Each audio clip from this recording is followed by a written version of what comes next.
Abracadabra.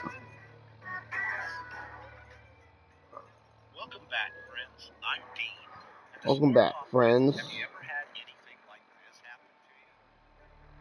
As soon as we get an order for a no light or a wire down, we're getting those orders in a timely fashion and getting our crews out there. Dispatch. Abracadabra. Holy shit.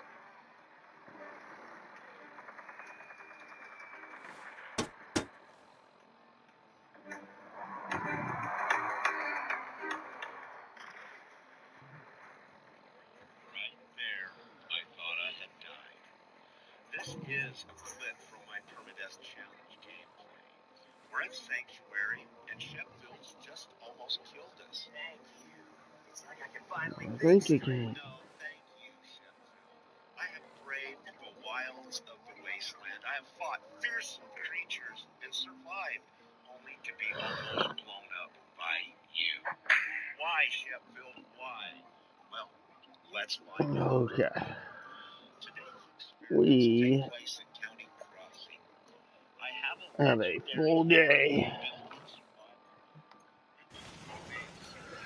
But we got all done times.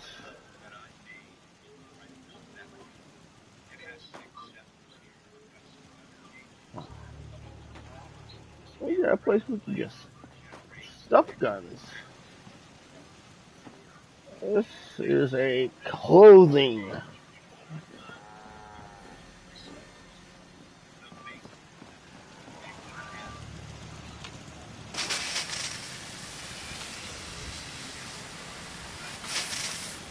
Put these on.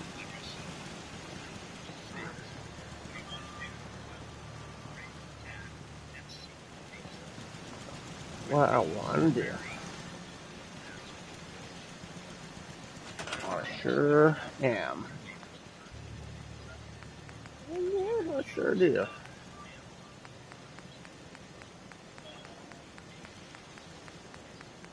But hire gun.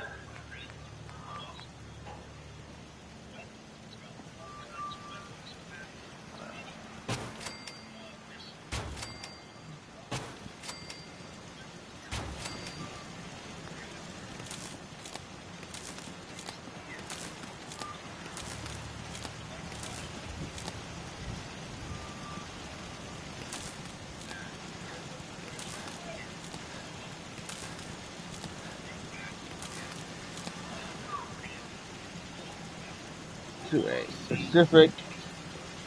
Alright, let's look at it.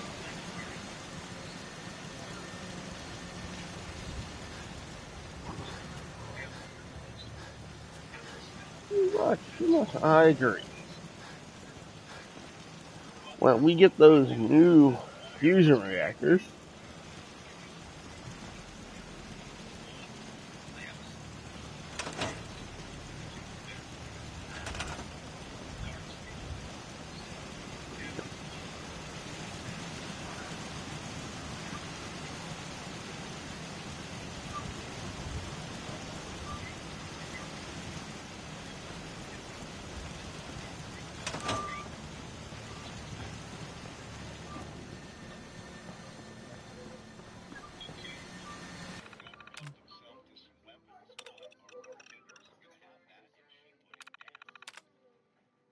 Okay, since we're taking so much damage here, I've got to actually put these guys down myself. And now I have to regenerate another fight because they couldn't actually come to the settlers.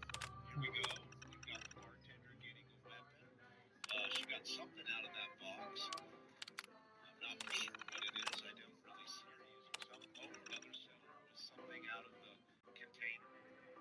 He's doing a little more damage. And oh, now it looks like our double plasma pistol.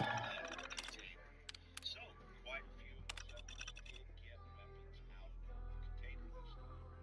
Oh, there's our guard. She just got some. Okay, now that the fight's over, let's see what they got. Our guard has taken the gauze rifle. Well, it looks like she's taken most, if not all, of the ammo that goes along with it. The gauze rifle is 265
Alright. doing this differently. Something you can theoretically upgrade that if you want.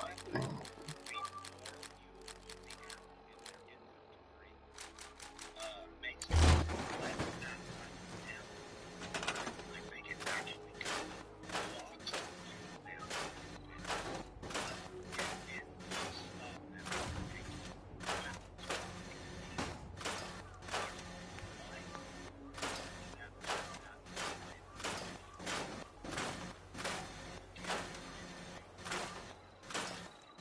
is a good run. Looks like it's grabbing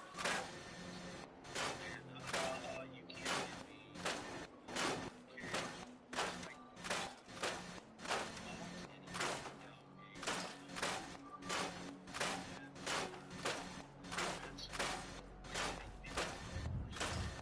because I think everybody was dying. Nobody was alive.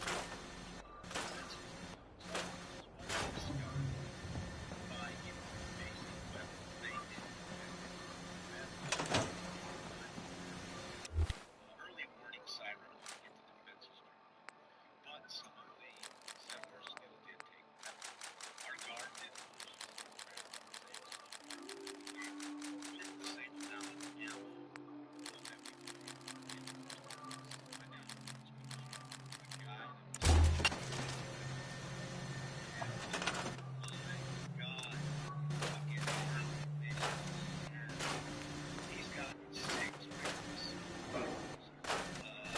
He's got 7 mounted assault rifles. He is literally a walking gun set. Cricket doesn't have anything else. See, you ran into the now let's check the settler. No, he still has the same ammo that we gave him. Now, equip his weapon and ammo. I don't know if that had anything to do with the settler. He still has weapon and ammo that we gave him. But we didn't see everything. Well, what I'm telling you. Sorry, God. Giving settlers regular weapons does not stop them from taking weapons out of the containers. Okay, now let's try something a little different. Go ahead and equip all of these settlers with weapons that actually have and I'll make sure that these weapons are not doing a terrible amount of damage, just regular weapons and mods. And we'll see if that will change when we generate the next one. And I'll give them some just a regular as an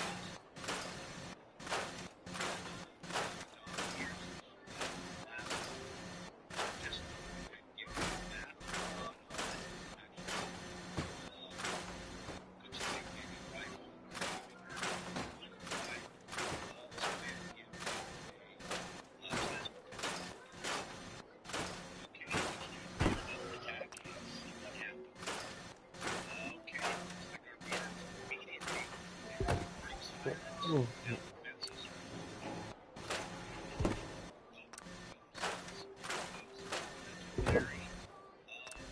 Okay, looks like the legendary is actually going up there. So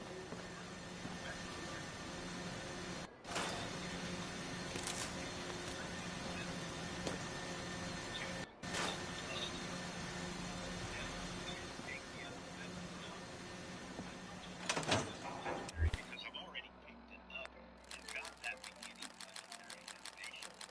But yeah, we took the irradiated laser. So let's get around, see what everybody else has got. Now we Thanks for tuning in. because we didn't see them over there. And did you notice how fast we get these done? Now there's one thing I'd like to mention real quick. It's a little bit ugly looking, but it still has something to do with what we're going to do today. And that is if you have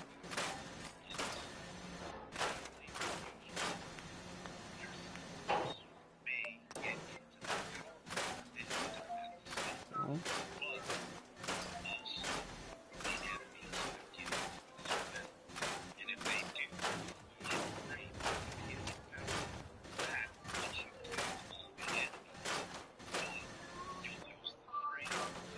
What? Did you pee? Okay, pick that up, throw it in the trash. I'm not doing this. Just because of that specific reason. Put it in trash. You haven't generated a fight. Trash. They take anything out of that cage. And no, whenever they focus, their defenses are gone. It doesn't even give them any vehicles to help them with approaches. And then, once again,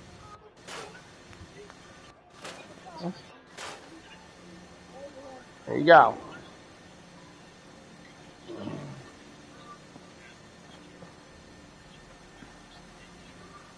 and yet Cat still has the weapon right here, and everything looks good. We don't know what rate of damage they are.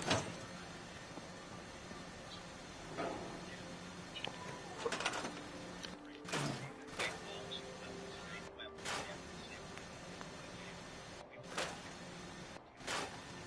And he wouldn't want to do that. The cameras wouldn't allow the weapon like these. Hell yeah.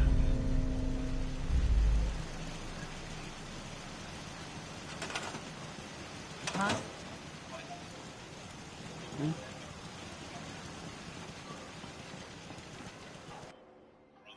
Racks out of containers.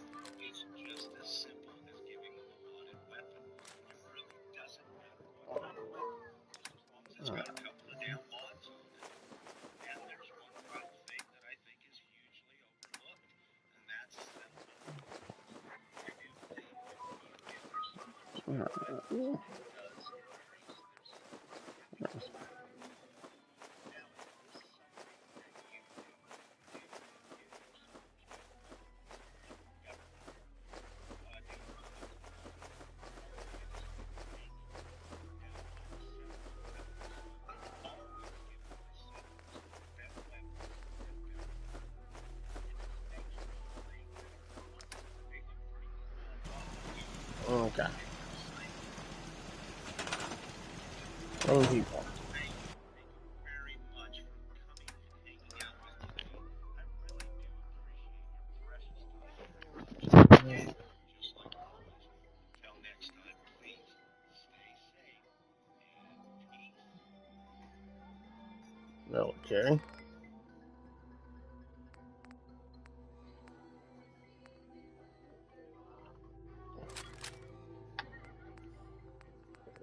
What?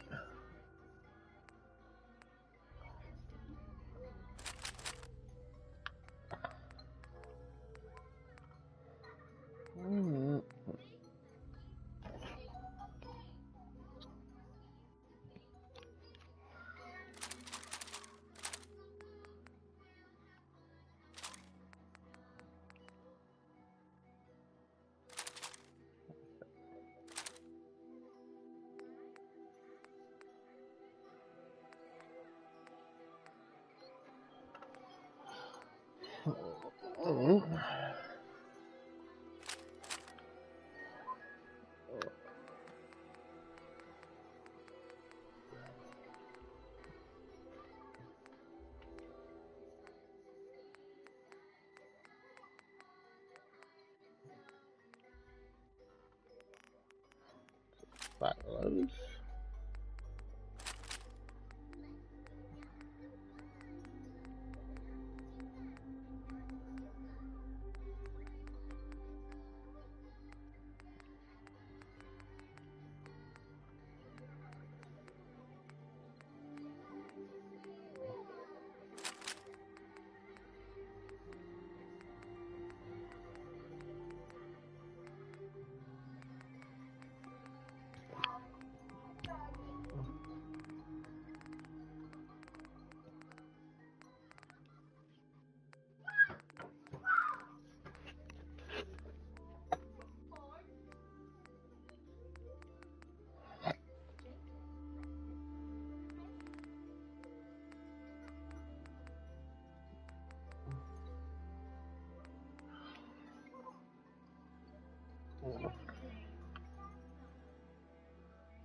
right?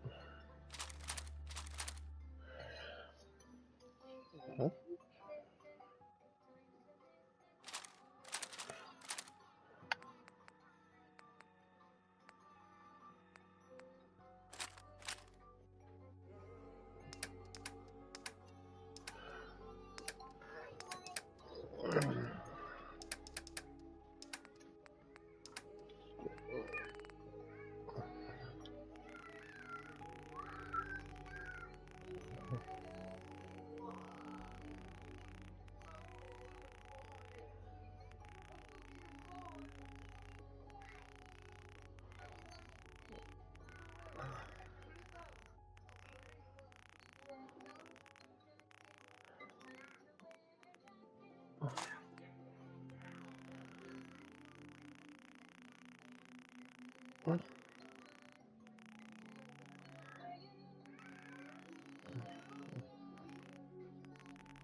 Georges.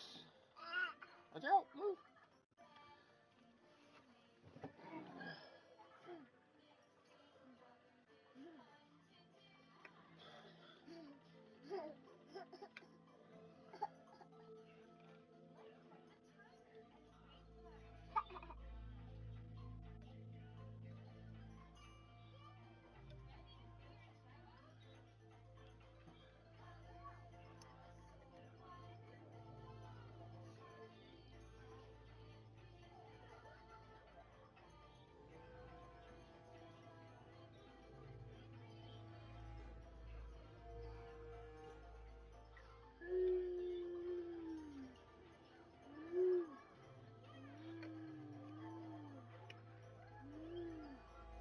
Come on.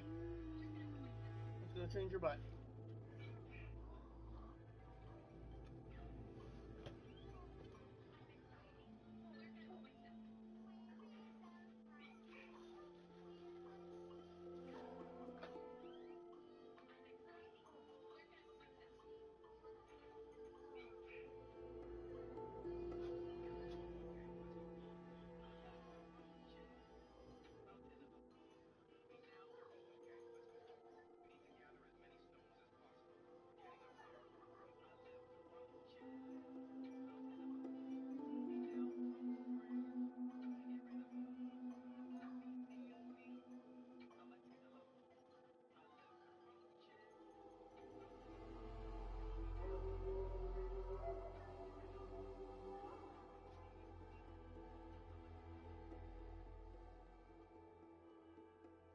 Roaches, about 10 of them.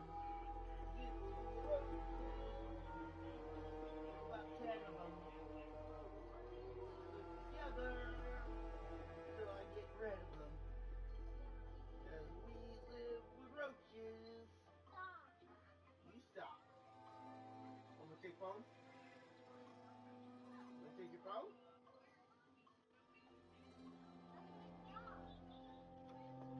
You don't tell me to stop.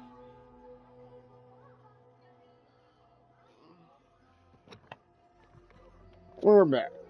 And yeah, we're gonna outfit our settlers.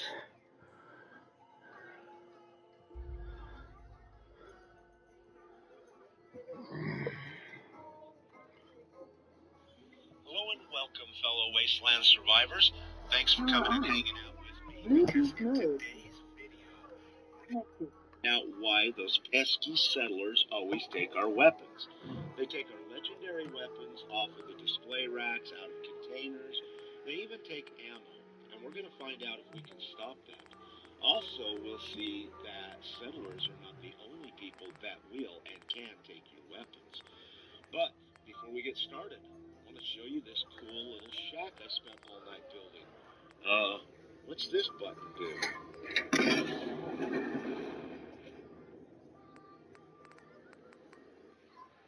Ooh, my bad. Oh, I'm out of here. Somebody, please, roll the intro. I pull my wand out. Abracadabra. Abracadabra. Welcome back, friends. I'm Dean. And to start off with, have you ever had anything like this happen to you?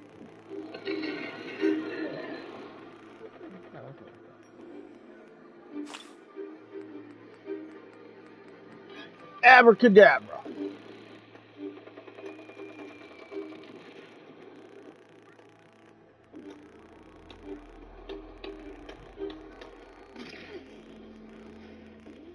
Right there, I thought I had died.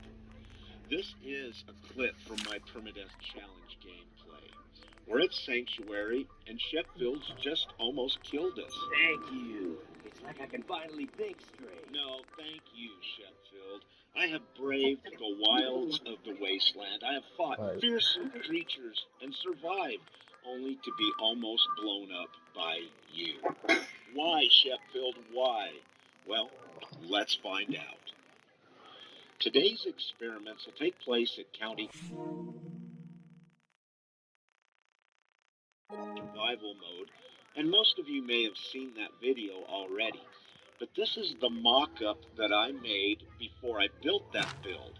It has 6 settlers here. I've got some gunner cages up at the top, so this will be a great place to generate.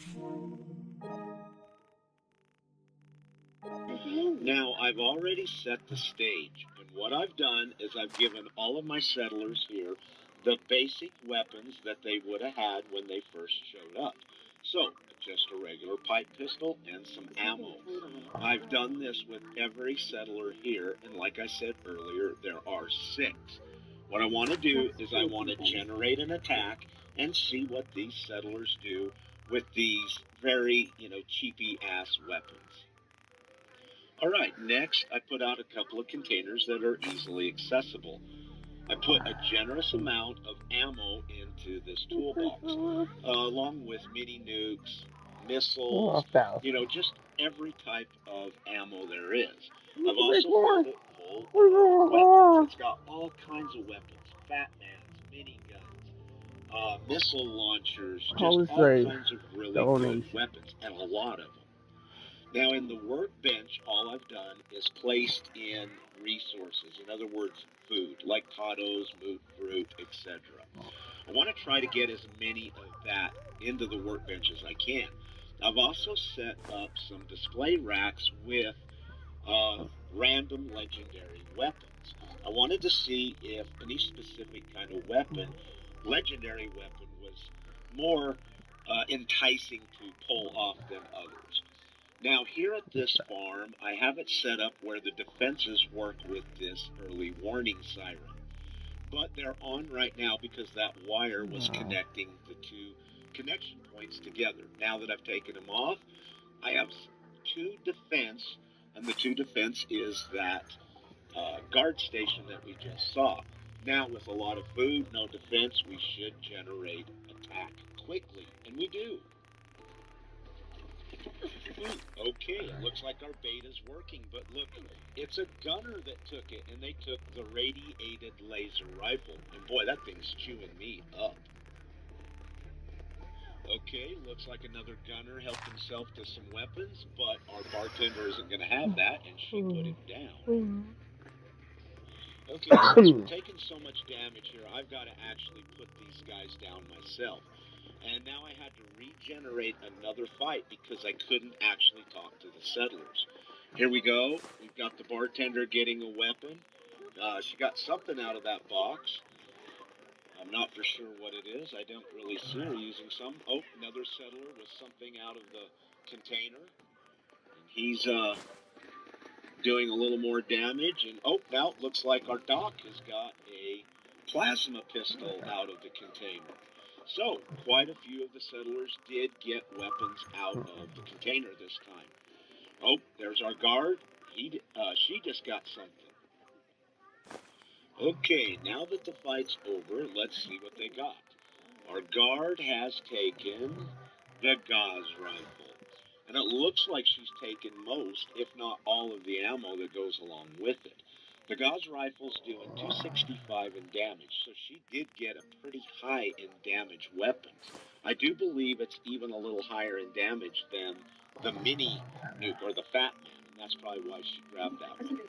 Now the doc has the plasma pistol we already know. And yeah, once again, she's taken quite a bit of ammo, if not all of it, to go along with it. Now, the plasma pistol's doing 23 in damage, 21 in energy damage, so it's a fairly high, decent damage type weapon. Now, I wasn't able to fully conclude why settlers take certain weapons, but I do believe that it has something to do with 3 things. 1, the amount of damage the weapon does. 2, the settler type, or the personality of the settler. 3, the role that you have placed the settler in. For instance, this is the guard. She took a pretty high damaged weapon. Okay, the next part of our experiment will involve taking away those shitty weapons from them and giving them some regular basic weapons. So, I'm just going to go ahead and hand off everybody here in the settlement just a basic weapon. No mods, but better than the pipe pistols. So that way we can see what they do. Also, if you'll notice, I'm giving them just a few rounds for that particular weapon. Also, I'm placing one 5mm round in their inventory with it as well. If you do this, it will give them infinite ammo for whatever weapon or ammo type you have placed in their inventory. And I'll do this with all six of these settlers. The next thing I'd like to touch on is there are actually 3 ways that you can equip these weapons and ammo to your settler. The first way is just to give them the weapon and the ammo and then leave the trade menu with them. The second way is to actually choose the weapon and equip them with it. Now, the third way involves equipping the weapon before you give them the ammo. And when you do, it will highlight the ammo as it's selected as well. Now, I'm not really for sure if there is, something that happens doing this differently each time. But I'm trying, and it looks like equipping the weapon before you put the ammo in their inventory makes them select that type of ammo, and I think it actually kind of locks it to them a little bit. But it did not stop them from taking weapons from the container. And there's a reason why, and we'll explain that or see that a little later in the video. Okay, I've generated a new fight, and our first contestant is a gunner. Looks like he's grabbed a plasma pistol. And you can't hit me. Okay, looks like one of our settlers are over and in the box, and he's got out a assault rifle. And they've turned on the defenses, which they didn't the first time, because I think everybody was dying too much. Nobody was alive to go turn on the defenses. So this is what I discovered. By giving them basic weapons, they did protect the settlement better. And it did give them time to turn the early warning siren on and get the defenses turned on. But some of the settlers still did take weapons. Our guard did not. She still has the same assault rifle that we gave her with the same amount of ammo that we put in her inventory. But now, let's go check the guy that we saw taking weapons out. And oh my God, look at how many he has. He's got 6 regular assault rifles. He's got several modded assault rifles. He is literally a walking gun salesman. Cricket don't have anything on this guy. He's even taken quite a few of the rounds out of the container as well. Now, let's check this settler. Nope, he still has the same weapons and ammo that we equipped him with. Now, we did equip his weapon and ammo. I don't know if that had anything to do with it or not. Now, this settler, he still has the same exact weapons and ammo that we gave him. But the bartender, and we didn't see her taking anything, but she did. She took an assault rifle and a shit pot full of ammo for it. So, giving settlers regular weapons does not stop them from taking weapons out of the containers. Okay, now let's try something a little different. I'll go ahead and equip all of these settlers with weapons that actually have mods on them. And I'll make sure that these weapons are not doing a terrible amount of damage, just regular weapons that have mods on them. And we'll see if that will change anything when we generate the next fight. And I'll give every settler that I got just a regular weapon that has at least one mod on it. And we'll do the Doc here since she likes the plasma pistol. We'll go ahead and give her that with a mod on it. Actually, looks like maybe a rifle we're giving her. And the final guy, let's go ahead and give him a plasma pistol as Let's well. do. Okay, let's generate another attack and see what happens. Okay, it looks like our guard's immediately over at the early warning siren, so now defenses are on. Looking good. Oh, here comes some enemies. We got a legendary. Okay, it looks like the legendary is actually pulling a legendary off the wall. So that tells me that that legendary doesn't have a weapon as his legendary. And yeah, he doesn't. We get lucky metal left arm. 2 luck, plus 2 luck. Now, I'll go ahead and take the other weapon off of him, but it won't show up as a legendary because I've already picked it up and got that beginning legendary animation on it. But yeah, he did. He took the irradiated laser rifle. So, let's get around, see what everybody else has got. Now, we know nobody took anything because we didn't see them over there. And did you notice how fast all the enemies died? Now, there's one thing I'd like to mention real quick. It's a little bit off topic, but it still has something to do with what we're doing here today. And that is, if you have power armor in your settlement and you leave a fusion core in it, your settlers may get into that power armor to help defend the settlement. But also, the enemies might get into it as well. And if they do, you'll lose your frame. You can get your power armor back once you've killed all the enemies, but you'll lose the frame. Plus, you'll have to repair all the power armor that you just destroyed while killing that particular enemy. So, I don't really recommend, anybody ever leaving power armor out for your settlers just because of that specific reason. Okay, let's get all of our settlers weaponed up again and generate another fight and see if they take anything out of the containers. And no, boy, everything is going so quick. Defenses are on quick. Doesn't even give any of the enemies time to even get close to our weapons. And then, once again, when the fight's all over with, they go turn that defenses off. And it always seems like my bartender's the one turning it on and off. Kudos, chick. Kudos. Now, let's check their inventories real quick just to make sure. And yeah, the guard still has the weapon that I gave her and the ammo. Everything looks good. If you notice, she had a 5mm round in her inventory and had the same amount of ammo that we gave her when we started. Now, after checking everybody's inventory, I see that they all still have the same weapon and the same amount of ammo I gave them before we generated the container. So, once again, nobody took any weapons out of the containers or off the weapon racks. I did repeat this process several more times just to make sure, and nobody took anything from our containers except for random and crap lights. And with all that being said, we now have some settlers stealing our weapons and ammo from weapon racks and out of containers. It's just as simple as giving them a weapon. It really doesn't matter what kind of weapon, just as long as it's got a couple of damn mods on it. And there's one final thing that I think is hugely overlooked. That's settlement happiness. I do believe that when you give your settlers better weapons, it does increase their settlement happiness.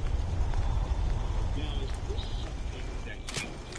Do you feel this about weapons? Yep. Do you feel alone, or do you just leave it hanging? Now, I'm a settlement builder, so I've always given my settlers better weapons and better armor.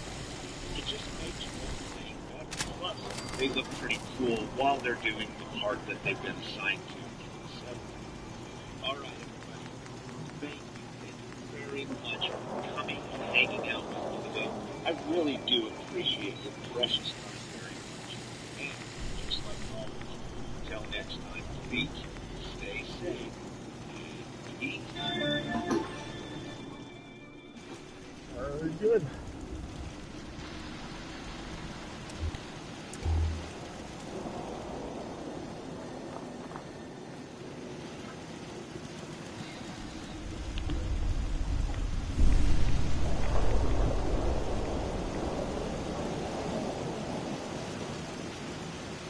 There we go.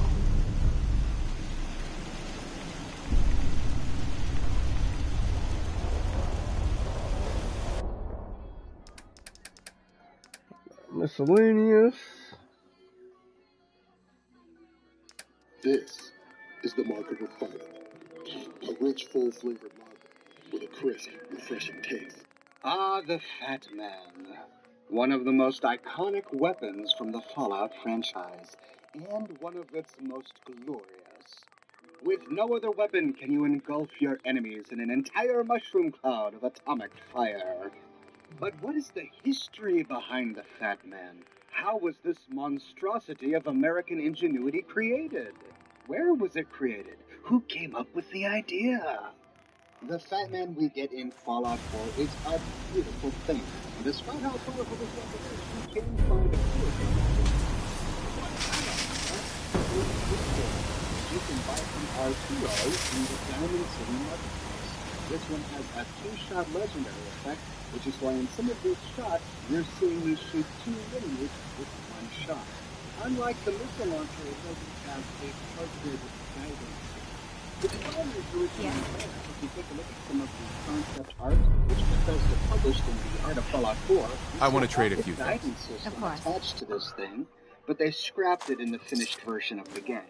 I honestly don't miss it because the blast radius of each of these mini-nukes is so large that even if I don't get a direct hit in that, I tend to still kill them. I just need to But trade there are gear some with you. great mods out there that restore these cut features to the Fat Man. If you're interested, I'll link to one such mod in the description below. The Fat Man is named after the real code name for the atomic bomb that the United States dropped over Nagasaki at the end of World War II. The one we dropped over Hiroshima was called Little Boy. Clearly, the big boy we can buy from Arturo is a reference to this one. But I was shocked to discover that the Fat Man is inspired by a real-world weapon developed during the Cold War.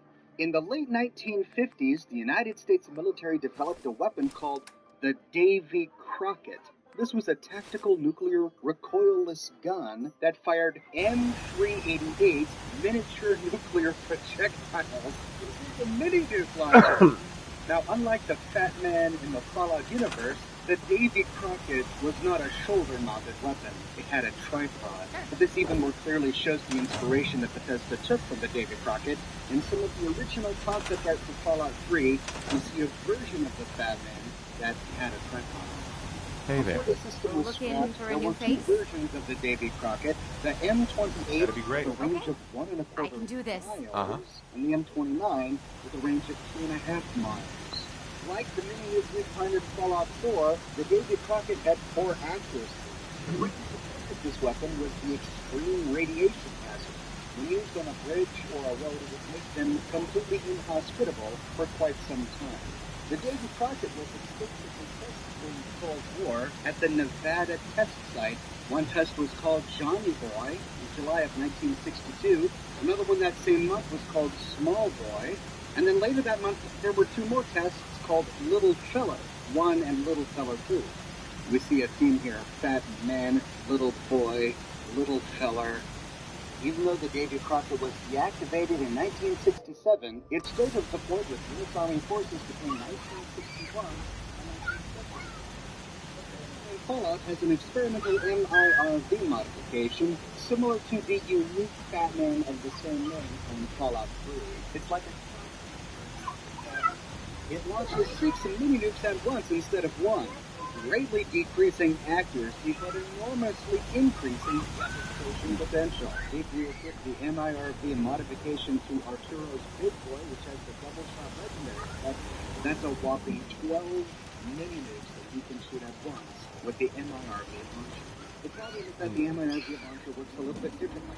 Instead of sailing all the way through the air until it reaches its target, they sail through the air and then separate and head towards the Earth. This makes the weapon detonate much closer to the sole survivor and makes it extremely difficult to hit even slow-moving targets that are close to you, as you can see in this footage. The MIRV launcher is a fun idea, but I'll stick to my double-shot pattern. So that's the inspiration behind the Fat Man, but what about the canonical lore behind the Fat Man? Where did this thing come from? To find out, we need to take a trip over to Fort Strong. Fort Strong is located on a teeny tiny little island connected to the mainland by a bridge. It's east of the Boston airport. You can get there by walking east from Nordhagen Beach. According to the Fallout 4 official strategy guide, the island that Fort Strong lies upon was originally used as a gun battery during the Revolutionary War. You'll see cannons and cannonballs left over from this time period as we explore the island.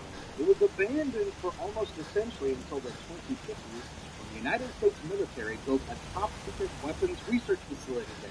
We learned from the terminals that the general in charge of the facility built a mock city on the island to simulate a real urban environment. While they were researching the development of the Fat Man, they equipped their men with the experimental versions of the Fat Man, who then tromped around the town blowing up buildings.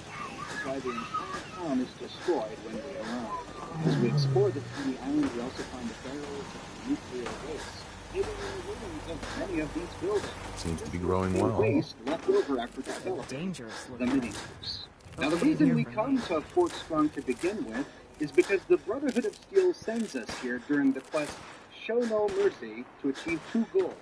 To wipe out the super mutants here from Arthur Max. I just want to trade a few things. A stench that can reach even up to the Pridwan, and to retrieve a stockpile of mini-nukes that their research says is located here. There's one suit of leveled power armor inside the checkpoint at the entrance to Fort Strong. That's why in the footage I showed you earlier, it was XO1 armor. On this character, I didn't come to Fort Strong until much later. If we come here during the Brotherhood of Steel quest, we'll fight a bunch of super mutants and even a super mutant behemoth. But if we decide to explore this place without having the quest, or after destroying the Brotherhood of Steel, we don't find the behemoth. We only find a few super mutants.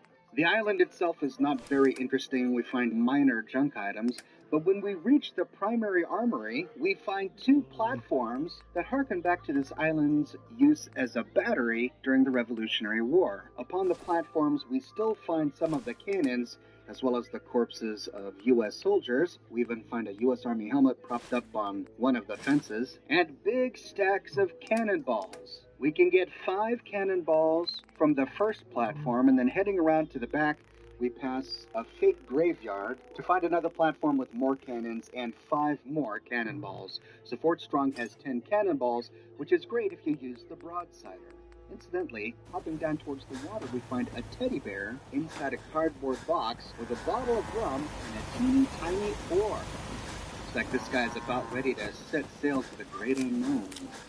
When done, we can go through the main doors to the armory.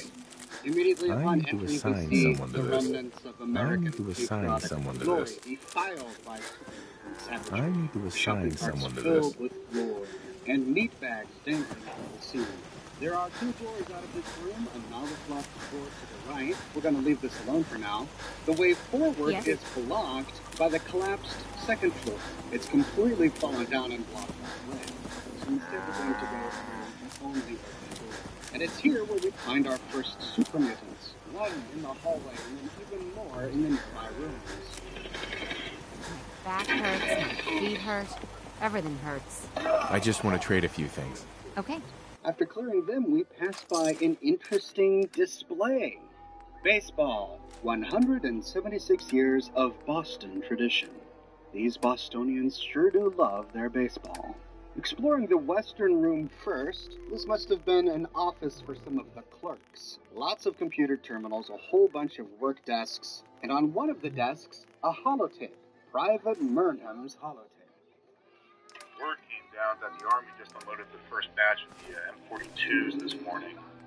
I've only seen the specs with beauties on paper. So Private Bertram and I snuck out to take an early look.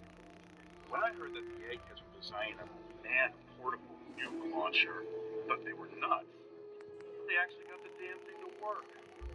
After seeing the real thing sitting right in front of me, I think they could be just enough to tip the balance of this war in our favor.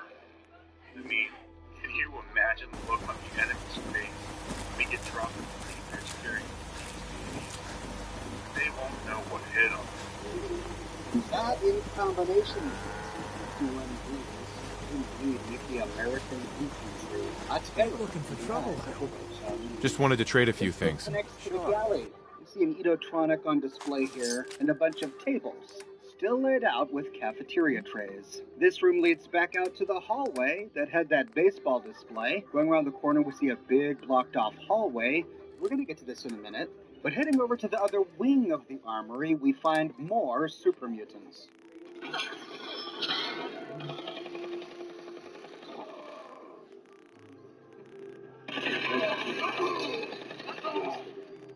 After they're dead, we see a big collapsed room to the left here. The floor creates a little bit of a ramp that leads up. This must have been the chapel, I'm thinking. There's a big book on the podium here and a bottle of whiskey.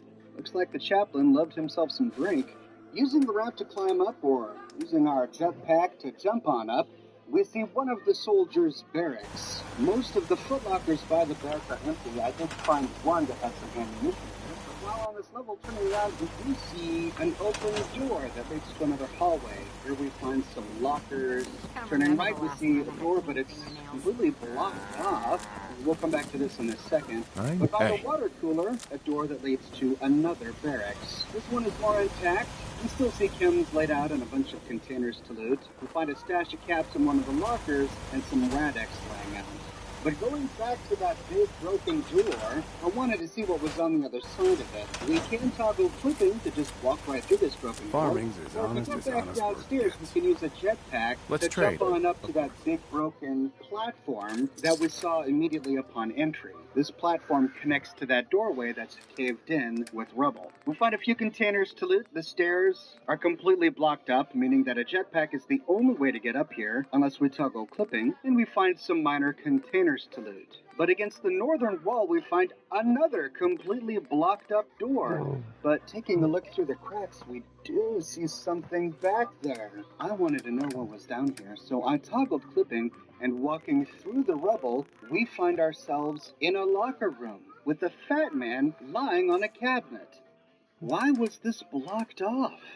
There's a door to the east which leads to another barracks. We can loot the footlockers of randomized loot. We find some minor chems and purified water. Then turning around and going west, we find another door, and this leads to the bathrooms. There are urinals to the south and 3 stalls, and strangely enough, in one, we find a Jangles the Moon Monkey doing his business while standing upon a teeny tiny ladder. His is the only toilet that has any liquid in it. So I suppose we must assume that this... But this left me wondering, why did Bethesda lock this portion of the building off? They obviously went to enough effort to make it, and to even put up funny gags like Jangles peeing in a toilet. But the only way to get here is using console commands. Well, I can think of only one of 2 explanations for why Bethesda blocked this. The first is that maybe they didn't want us to gain access to a fat man this early in the game. We likely come here when doing a quest that appears early in the Brotherhood of Steel plotline. But if that were the case, the simple solution would be to remove the fat man from the building instead of blocking off an entire wing of it. The other explanation may be that during testing, players may have gotten confused in this building. During the quest Show No Mercy, we have to find a basement where a bunch of mini-nukes are stored, and maybe players thought that they had achieved their goal by finding this fat man, and then had a hard time completing the quest. But then again, the simpler solution would be to just remove the fat man, so I'm not sure why this is blocked off, but it's a fun little find nonetheless. Anyway, back to where we were. In that big ruined bunk room with the collapsed floor, we can hop back down to finish exploring this room, where we find a couple canisters of ammunition, some mentats on a cabinet, and a connection to a larger room with a big red carpet on the first ground. school somewhere. This is where the secretary must have worked. Down first. The terminal is completely blasted out. Right next to an American flag against the wall, we find a novice locked door that leads to the general's office. Inside, we find an end-of-dungeon steamer truck. Can we trade a few things? Case, which makes sense, since this is where the Fat Man and consequently the mini-nuke were created. A Fort-Strong key in the general's desk, and a copy of U.S. Covert Operations Manual. Who goes there? Permanently more difficult to detect while sneaking.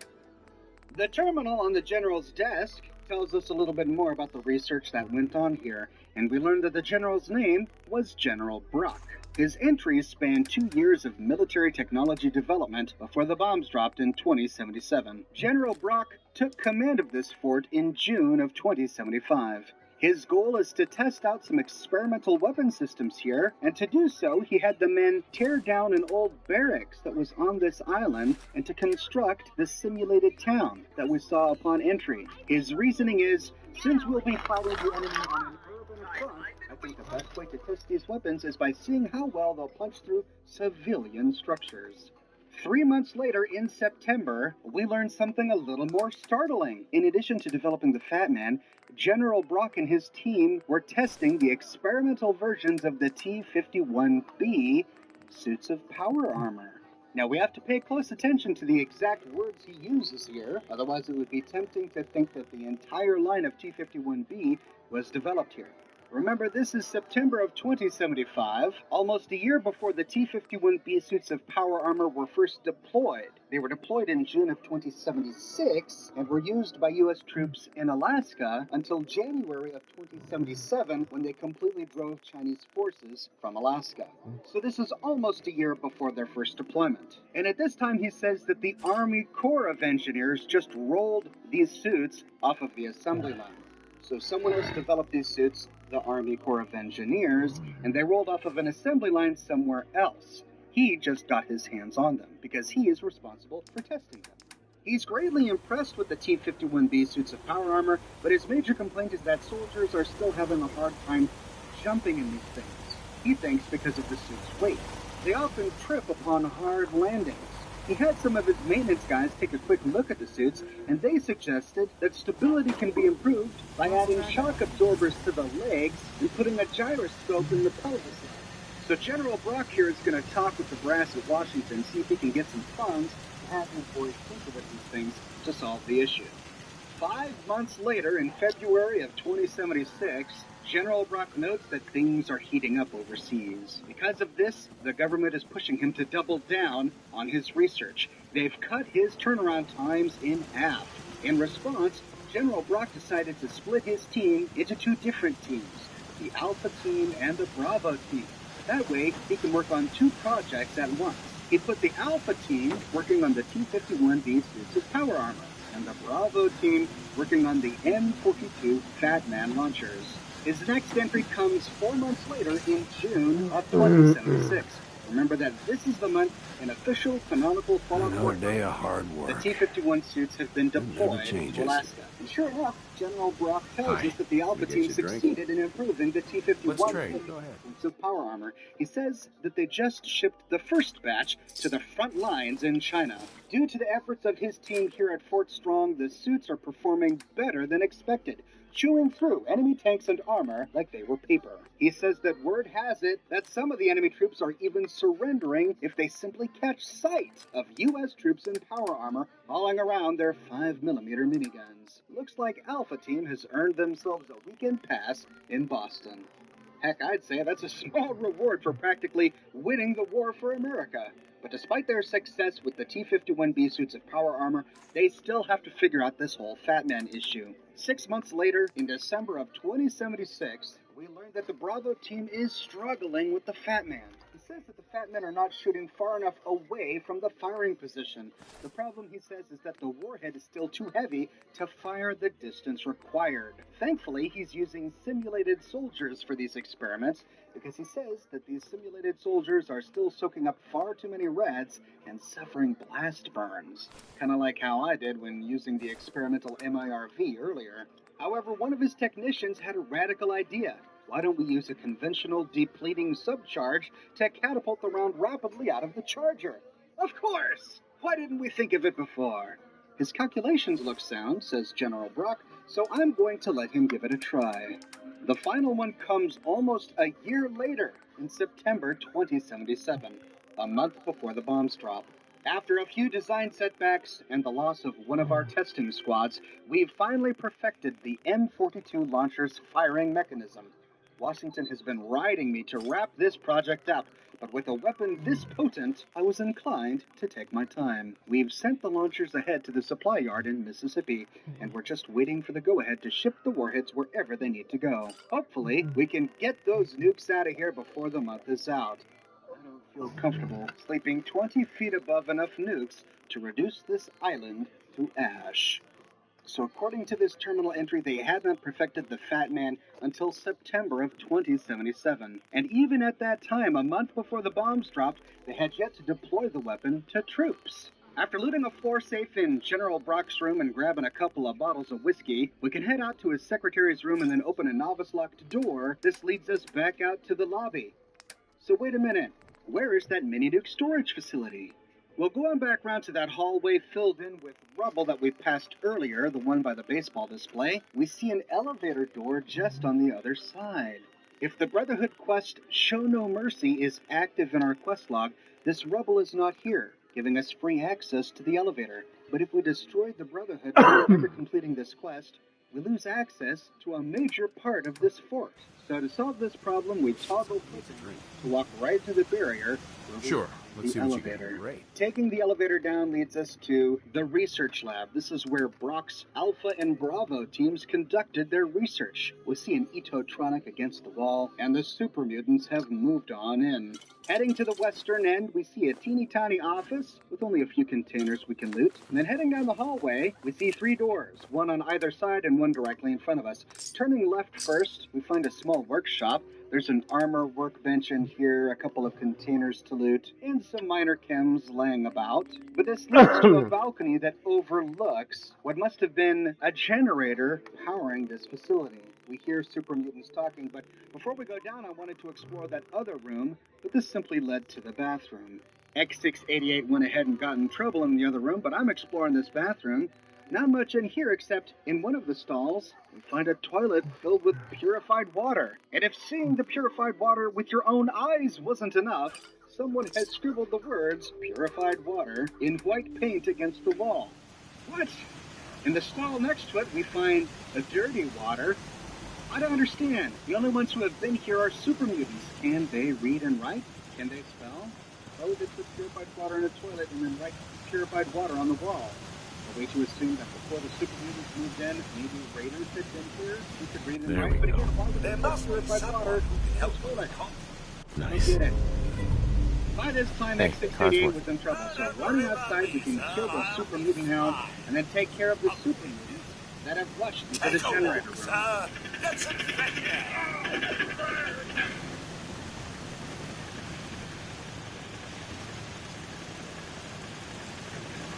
Yeah?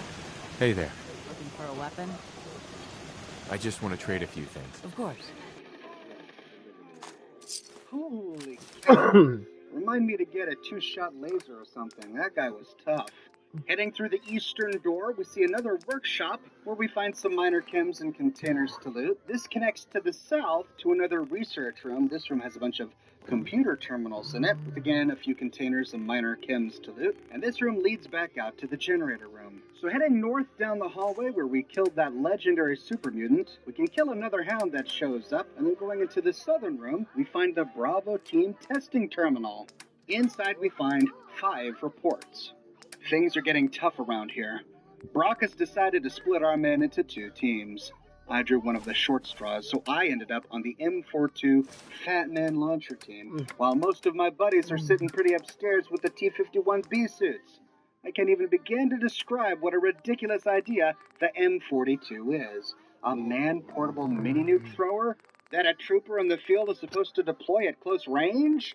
I've been poring over the schematics, and I have no idea how we're going to get this thing to throw a warhead far enough not to kill the soldier unlucky enough to be stuck with these death traps. In the next one, we've stripped the warhead weight down as much as possible, but I think we're looking at this the wrong way. Instead of trying to reduce the warhead weight, we should try to amp the power on the thrower itself. I know that means adding weight to an already heavy piece of ordnance. Whoops, they misspelled ordnance again. Looks like it's an easy word to get wrong, but I don't think we have a choice. One of the guys suggested we try magnetics to push the warhead through like a railgun, but the power pack would need to be the size of a suitcase. I'll keep picking away at this problem and see what I can turn up. In the next one, we lost 2 good soldiers this morning. They were on the surface testing the MIRV variant of the launcher when one of the warheads misfired and hit the ground right where they were standing. Yeah, this is why I don't use it. I'm glad it's not just me. Well, I'm not glad this guy died, but you know what I'm saying. Poor bastard didn't even stand a chance. We couldn't even find any remains to send home to their folks, so Brock told us to just fill up some cans with sand. I'll tell you, that guy doesn't give a crap about us. He's just worried about the brass back at Washington giving him a hard time. Oh, so they shipped...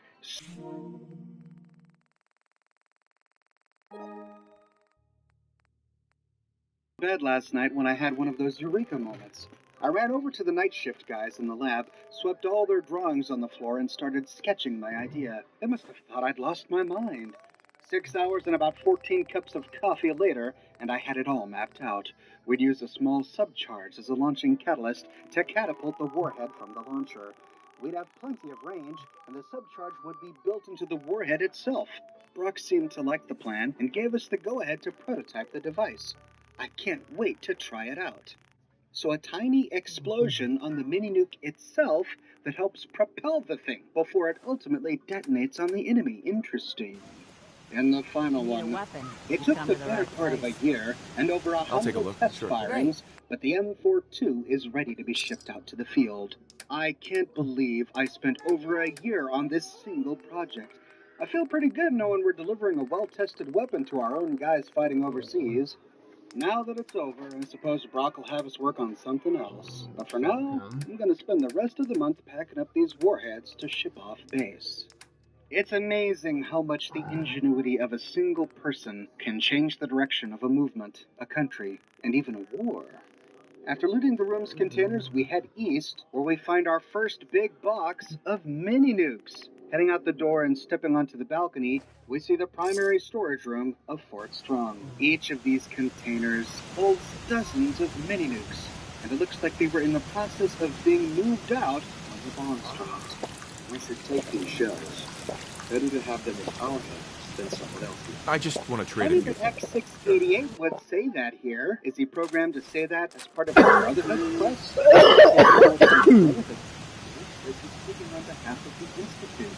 Sadly, there's no option to Just collect looking to these. trade a little. The only way to collect them is if we're here with the Brotherhood.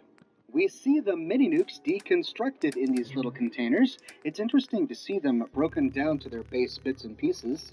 But seeing it broken down like this makes it that much more likely that raiders in the pit would be able to break down a mini-nuke to create the ordnance armor. On a cabinet nearby, we find 2 mini-nukes on display to add to our collection, and a small little gated area on the other side with some ammunition and chems. We can then head down the stairs to fully take in the awe-inspiring sight of such munitions left untouched for 200 years. We don't find any singular mini-nukes lying about this room, and we can't crack any of these cases open and loot them. So we learned that the Fat Man, a miracle of engineering, was created by the United States military but only a month before the bombs dropped, meaning that few U.S. soldiers had the opportunity to use it in combat. And since at this time most U.S. soldiers were deployed domestically to maintain the peace, it means that many U.S. citizens were spared the horror of dying to a mini-nuke blast. The soldiers here were in the process of shipping out these mini-nukes, which brings us a little difficulty. We've found mini-nukes all across the United States in Fallout 3, New Vegas, and 4. But if the scientists here at Fort Strong had to modify a miniature nuclear device with a charge in order to get it to work with the Fat Man, and if we find all of those mini-nukes here in Fort Strong, I'd like to then trade some how did items. mini-nukes Sure get thing. all over the place? Perhaps they are mini-nukes that were created before the improvements made by the researchers here at Fort Strong, but if that's the case, then they shouldn't work with the Fat Man, because they don't have the charge on them needed in order to work. We also learned from the terminal here that the Fat Man themselves, the launchers, were shipped to a big storage facility in Mississippi. We have the problem of finding them also, all over the world. But the biggest problem I've found so far is this. Hey, Jimmy, are you tired of bullies pushing you around? What if you could get rid of them forever? You see, Jimmy, our government has bullies too. Wow, really? That's right. Which is why we've developed some whiz-bang new weapons, so bullies around the world never bother us again. Huh. I think they get it. Well, Jimmy, maybe you should just see for yourself. Oh, thanks, mister. Careful there, sport. The Batman Tactical Nuclear Catapult. Enlist now and demo one today. This is the very first thing we see on the TV in the sole survivor's house when we first start the game. The government is trying to get men to enlist in the military just so that they can play with a fat man. A problem is that if the fat man hadn't been deployed yet, how could service members demo it, like they say you can in this commercial? I suppose it might have gone like this. General Brock says, hey, the fat man is done. You guys might want to get some propaganda going to get people excited about this. The propaganda team in the United States government puts together this quick little commercial saying, hey, everybody, we've got this brand new weapon. You can try it out, but only if you enlist in the military. Meanwhile, General Brock is shipping all of the fat men to Mississippi in preparation of disseminating them to the troops and is in the process of loading up all the mini nukes no one in the military can actually use yet when the bombs drop and stop everything. So I suppose we can explain this commercial as a preemptive advertisement for what soldiers will be able to play with 6 to 8 months from now after the fat man is deployed. As for power armor, thankfully I don't think Fort Strong presents us with any lore issue. Despite having the Alpha team working on T-51B suits of power armor here, I don't think this conflicts with lore in any way, because the terminals clearly tell us that the T-51B suits of power armor were initially designed and even manufactured elsewhere before being sent here to General Brock for tweaking. From the story, I believe we walk away with the knowledge that General Brock and his team put the finishing touches on the T-51B suits of power armor just in time for their deployment to troops in Alaska. Not that they invented them and completely manufactured them here in this small fort. The fact that we don't find the Alpha Team terminal or any trace of power armor here aside from that one suit in the checkpoint on the island is explained by the fact that Alpha Team found success a year before the bombs dropped. They had likely moved the entire team and everything they were working on long ago. But what are your thoughts on the Fat Man? And how do you interpret the pre-war history that we read here at Fort Strong? I would love to read your thoughts, so share a comment with me in the comment section below. I publish a new Fallout video 6 days a week on a wide range of Fallout topics spanning all of the games. So if you want to make sure that you don't miss my next video, be sure to subscribe and to click that bell notification button. And I'm happy to announce that I've got a brand new shirt for you all. Perfect spot from Mirelurk Den. You know I had to do it. This has been the only meme my channel has spawned, thanks to all of you, so I had to make the shirt. On the front, we've got good old X688 saying, perfect spot for a Mirelurk Den. And on the back, we've got a den of Mirelurks. It's available now on the shop, so if you're interested, head on over. I've got a link to the shop in the description of this video, or you can click here. If you like what I do here on my channel and you want to support me in a more personal way, consider becoming one of my patrons on Patreon. But more than anything, I'm just so glad you're here watching this video with me today.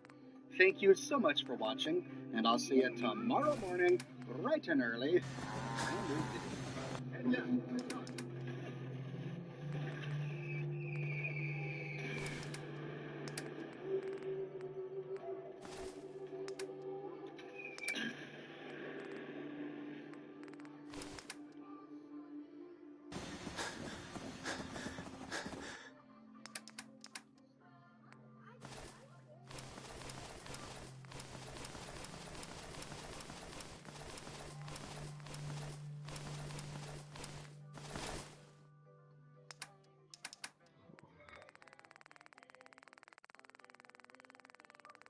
I'm retired Chief Patrol Agent Chris Clem.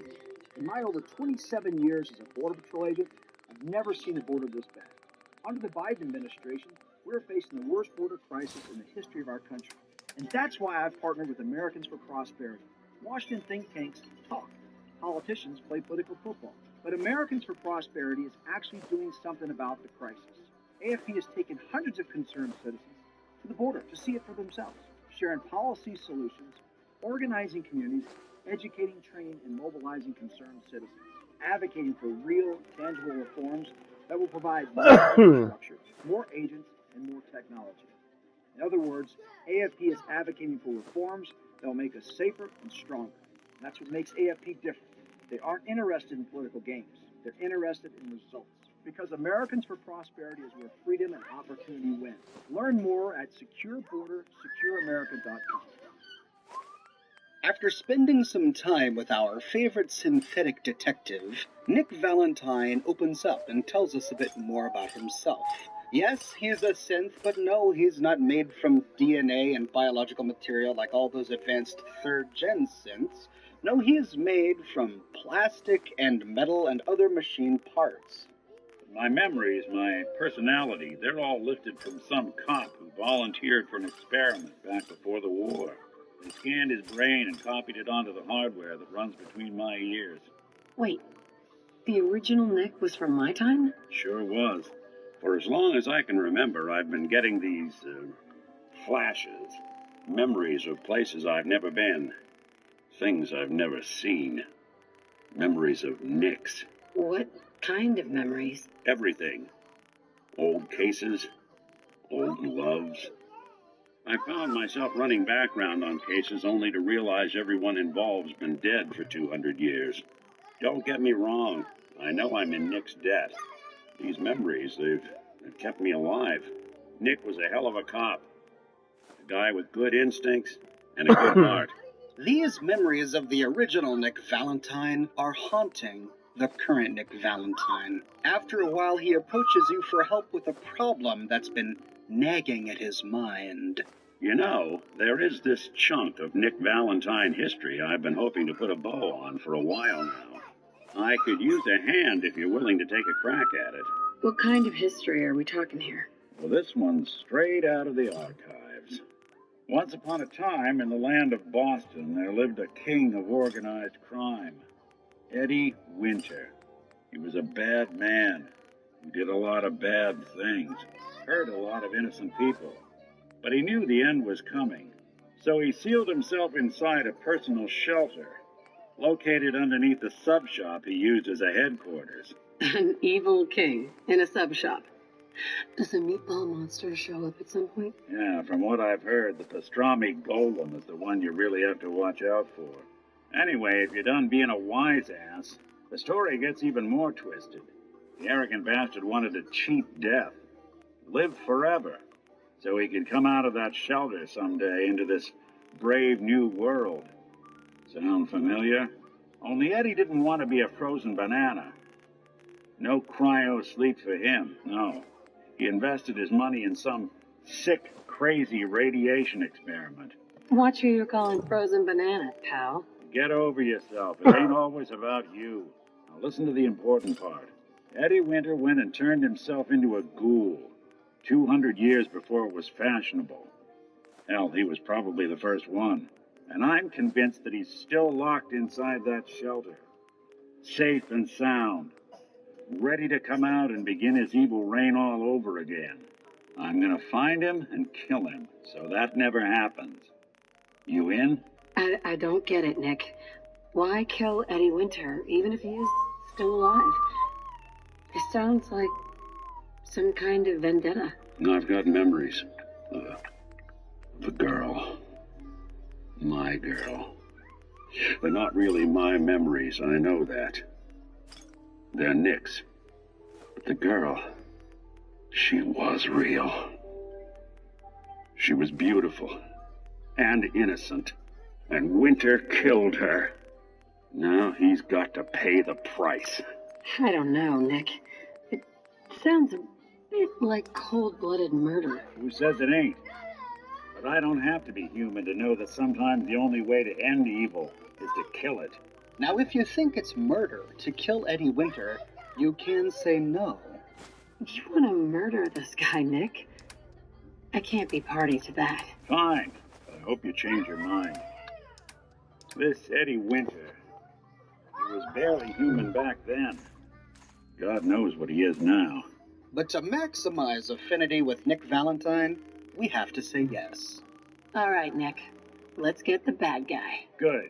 Now, I know where Winter's vault is, but the door is sealed with a complex numerical code. Lucky for us, Winter's arrogance knew no bounds. Back in the day, he recorded 10 holotapes, incriminating different criminal associates. On each one, he hit a single number. We find all of those holotapes, we get all the numbers. We get all the numbers, we get the code. And then we get Winter. I've been putting together a file on this one for a while now. There's a pair of holotapes in here worth listening to, including one of Winter's. I managed to snap from the Cambridge police evidence lockup before getting swarmed by ferals. My gut tells me the Boston police evidence terminals are the key to cracking this one. Probably worth paying a visit to any of the departments you might have stumbled across.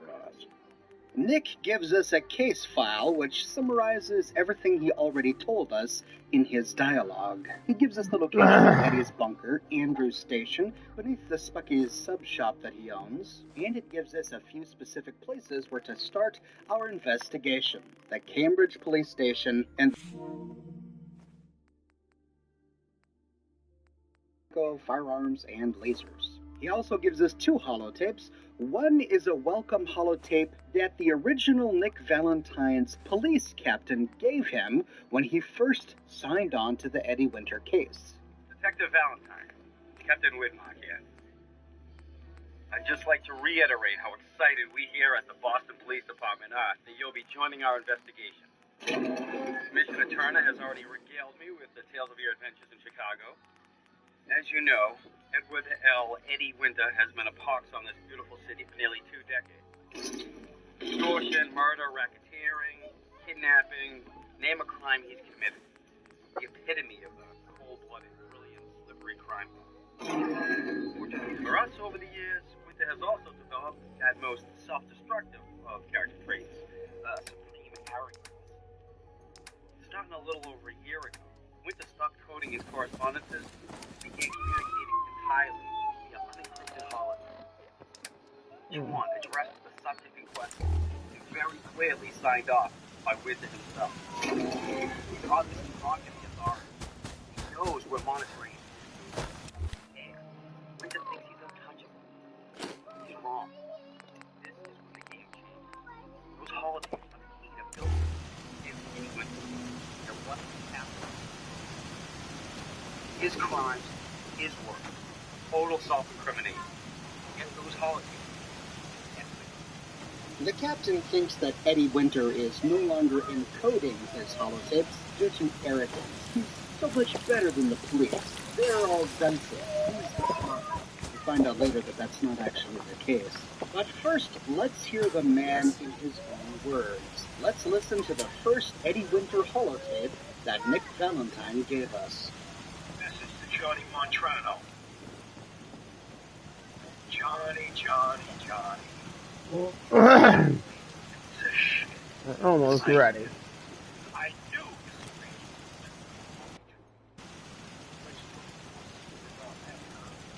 bury the hatchet, work mutually against the common enemy. Well, you put the nail in that coffin. Oil. What did you have to do, Johnny? Huh? What was your job? Sit in your car, on the corner. Keep your eyes open. Yes. Get out. Walk down the street, knock on the door, and let the fellas know there's trouble coming. Easy as pie, right? I could have got a 9-year-old from the project to do it, but no. In the interest of Irish-Italian relations, I give the job to you. So what happened? Nothing. Nothing happened. Sit on your fat ass, dribbling cannoli cream onto your third chin. Watch. Watch the uniform all months planet, all in 2 minutes. Congratulations, Johnny. You got me. You and your pals sure put the screws to old Eddie Winter.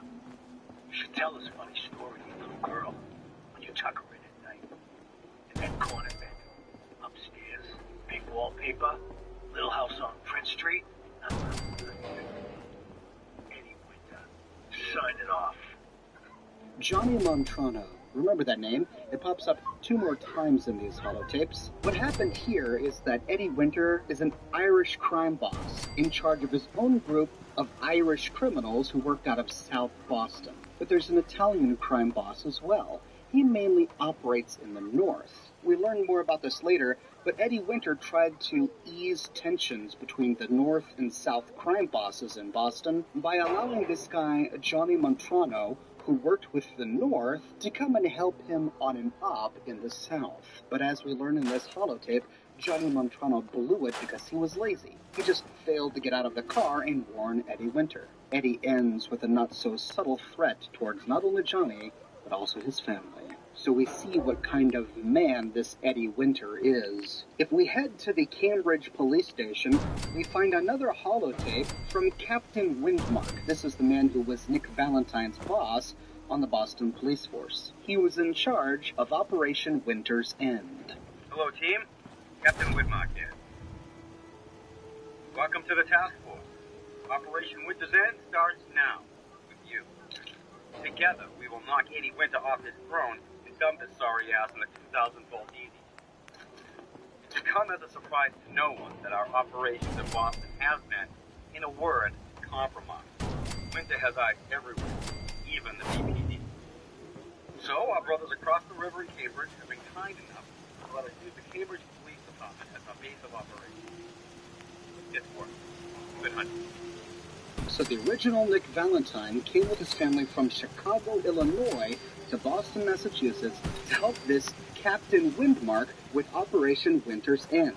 Even though Eddie Winter operated in South Boston, Captain Windmark was so concerned about threats from inside his own police force that he operated out of Cambridge. Now, to solve this case, we are going to go to many police stations in Boston. At each of these police stations, we'll find a terminal like this one at the Cambridge police station, and the terminal will give us our next clue. It'll first tell us where in the police station to find the Eddie Winter holotape with the code on it, usually on a desk, in an evidence lockup, or in a locker, and then it'll tell us at what other police station in Boston we can find another holotape. In this example, we learned that the first holotape, holotape 0, was sent to Agent Mitchell at the Boston BADTFL, and that another one can be found at the Malden Police Department. Since it's a bit repetitive to show you each of these terminals, which pretty much say the exact same thing, I'm going to take you directly to the holotapes at each police station so that we can listen to Eddie Winter. So the first clue on this terminal was to go to the BADTFL HQ in North Cambridge. When we arrive, we find that raiders have moved in, led by the raider boss, Sparta.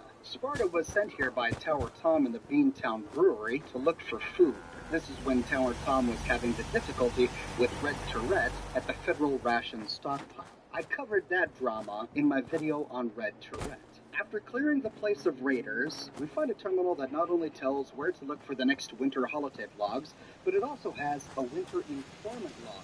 And here we learn something absolutely tragic. The Bureau of Alcohol, Drugs, Tobacco, Firearms, and Lasers learned that Eddie Winter was trying to kill Jennifer Lands, Nick Valentine's fiancée, long before they actually succeeded. The agents who discovered this went to their superiors at the BADTFL to try and get Nick and Jenny placed into witness protection, but they were denied, and the excuse was that the higher-ups didn't want to compromise ongoing BADTFL investigations.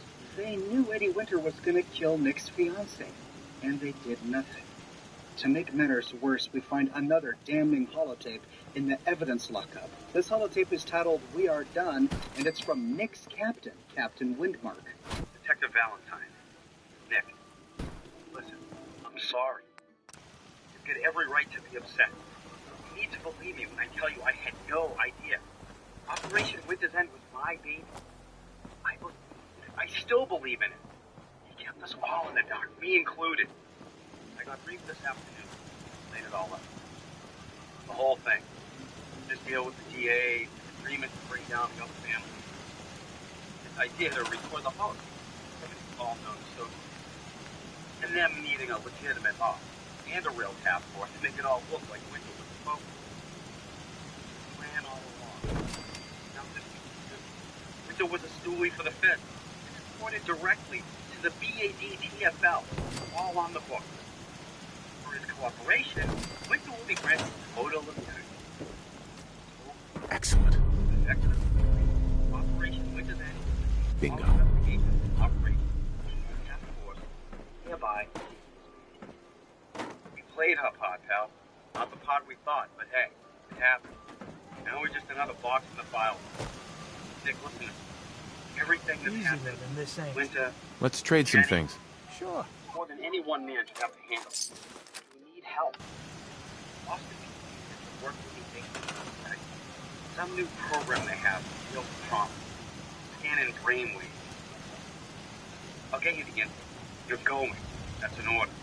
What a tragedy. We learned so much from this. First, Eddie Winter didn't make a mistake with these holotapes. He knew exactly what he was doing. It wasn't his arrogance and him thinking that the cops would never find him that caused him to no longer encrypt his messages. No, he was working with the BADTFL. He left the holotapes unencrypted because each holotape was fingering one of his own associates with a crime. This was part of his bargain. If he left this incriminating evidence, the BADTFL would not press any charges against him. But the Bureau didn't tell the police force. Instead, they allowed Captain Windmark and Nick Valentine to go ahead and do their Operation Winter's End out of the Cambridge police station because it would look better to Eddie Winter's enemies. People would think that Eddie was the only one under investigation without realizing that Eddie was turning them all in. And we learned why Nick went to CIT to begin with. He didn't go to have his personality permanently stored on some long-term storage device. He went to deal with the emotional problems he was suffering at work due to the death of his fiancée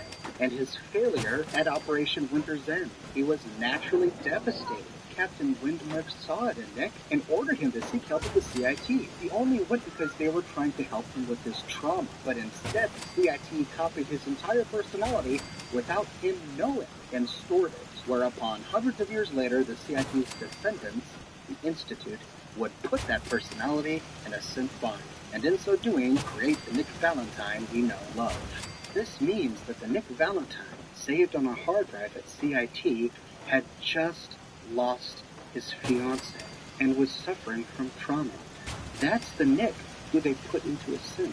That Nick had just lost his fiancée, and he wakes up on a garbage pile hundreds of years later with no idea how he got there or what he was. How horrible is that? Poor Nick. This incident is mentioned by the journalist Mags Vecchio, who wrote at the Boston Bugle. If you go to the Boston Bugle building, you'll find a terminal which has this news story on it detailing the acquittal of Eddie Winter. Nick's captain, Captain Windmark, officially said to the press, quote, "After reviewing the evidence with our colleagues at the Bureau of Alcohol, Drugs, Tobacco, Firearms, and Lasers, it became clear that we were in fact wrong." Oh, I can just imagine him gritting his teeth while saying this. Eddie Winter has indeed had a colorful history, but it is not a criminal history. By pursuing our case against Mr. Winter, we would simply continue to waste taxpayer dollars and, even worse, condemn an innocent man. Of course, the press are absolutely incensed by this. They know Eddie Winter is not an innocent man, and they don't understand why they're letting him go. That's why Eddie Winter's scandal is front-page news of the Boston Bugle the day the bombs drop. If you look at the front page of any Boston Bugle you find in Boston, you see Eddie Winter's face and the article about his case. This is the very newspaper lying on Nick Valentine's desk inside Valentine's detective agency where we find him. He sits at his desk and stares at this front page cover day after day. Imagine being ejected from the Institute, finding yourself in a synth body, discovering that you're actually dead. It's 200 years later, and Eddie Winter, the man who killed your fiancée, is still front page news all over the city. In this article, they even referenced the murder of Jennifer Land's, Nick Valentine's fiancée. And at the end, they say that no one needs to worry because after all of this blew over, after the police acquitted him, Eddie Winter simply vanished, and no one knows where he went. Well, we know where he went. He went into his bunker under his Joe Spucky's submarine sandwich shop in Andrews Station. We've got to find a way in so that he can face justice. The holotape here at the BADTFL is found on top of a filing cabinet near the cells. Message to Alexander Strelnikov. My esteemed Mr. Strelnikov, I know someone of your profession values discretion above all else. But I have to say, screw that. I mean, come on. One bullet halfway across town, and you blew Ron Trivial's head clean off. Sir, are an artist. Are all the assassins from Russia? Barely see it, don't you? But listen, your secret's safe with me. Eddie Winter. Signing off. Now that we know that Eddie Winter is working for the feds, we understand everything we hear in these holotapes from a completely different light. Alexander Strodnikov was a Russian assassin that Eddie Winter hired to get rid of some guy he didn't like, Ron Trevier. We don't get any more information about him, we don't know why. But Eddie isn't telling Alexander this message just because he's so impressed with Alexander's work. No, he's doing it on an unencrypted holotape to finger him, so that this man gets arrested. We have to bear that in mind while listening to all holotapes from here on out. The next one is at the police station near Malden Center. On a desk in the corner office near a terminal on the second floor, we find the next holotape. You're good, Bobby. The wife and girl will be saying anything. No worries. Hell, once those fat life insurance checks start rolling in, Mrs. Montrano will wish her fat slob of a husband had eaten that bullet 5 years ago. As for what happens next, up to you. Beach, sub shop, car yard, doesn't matter where he ends up, I don't give a shit. I just want him in the ground. So, long as Johnny Sr. never finds out what happened to his little meatball, where's his set? Eddie Winter, signing off. So, Eddie Winter had Johnny Montrano assassinated. Remember, Johnny Montrano was the gangster who worked on the north end of Boston with the Italians. This is the guy who betrayed him during a gig and failed to tell him when the cops were coming. He got his vengeance not by killing the man's wife and child, but by hiring this Robert Cooper to assassinate him. Johnny's own wife knows what happened, but she's not going to say anything because she gets to cash his life insurance checks. How despicable.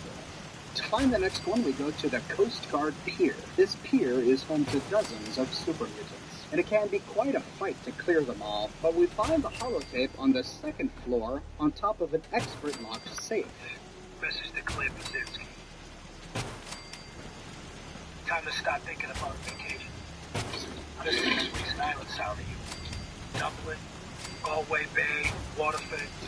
Maybe we can have a little bed and breakfast in Kilkenny. And don't worry, you don't have to take my cousins to eat with us. Get out of it. I told him to threaten that cop, not blast him in the face with a shotgun. Rot that abandoned fishery together, or brawling. Love you. So this is a message to his girlfriend slash fiancée, Claire. He has this trip to Ireland as a pretext to finger his own cousin, Stephen. He has all of the incriminating evidence in here. Stephen was the one who killed the cop, and you can find Stephen at the abandoned fishery down at Union Wharf.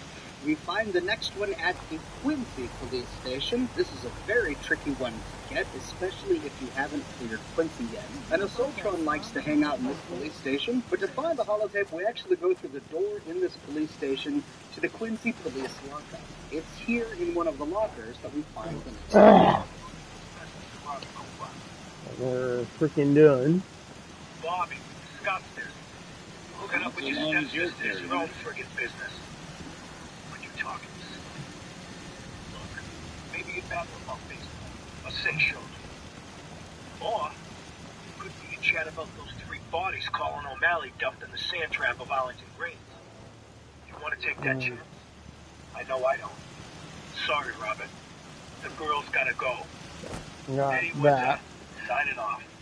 Robert was the man he hired to kill Johnny Montrano. He's already fingered Robert in a previous holotape, but now he's sending this holotape to Robert to finger Colin O'Malley as a murderer responsible for dumping 3 bodies in the same trap at Arlington Greens Golf Course. Telling him that he's worried he might talk about his crimes in his sleep was just a pretext.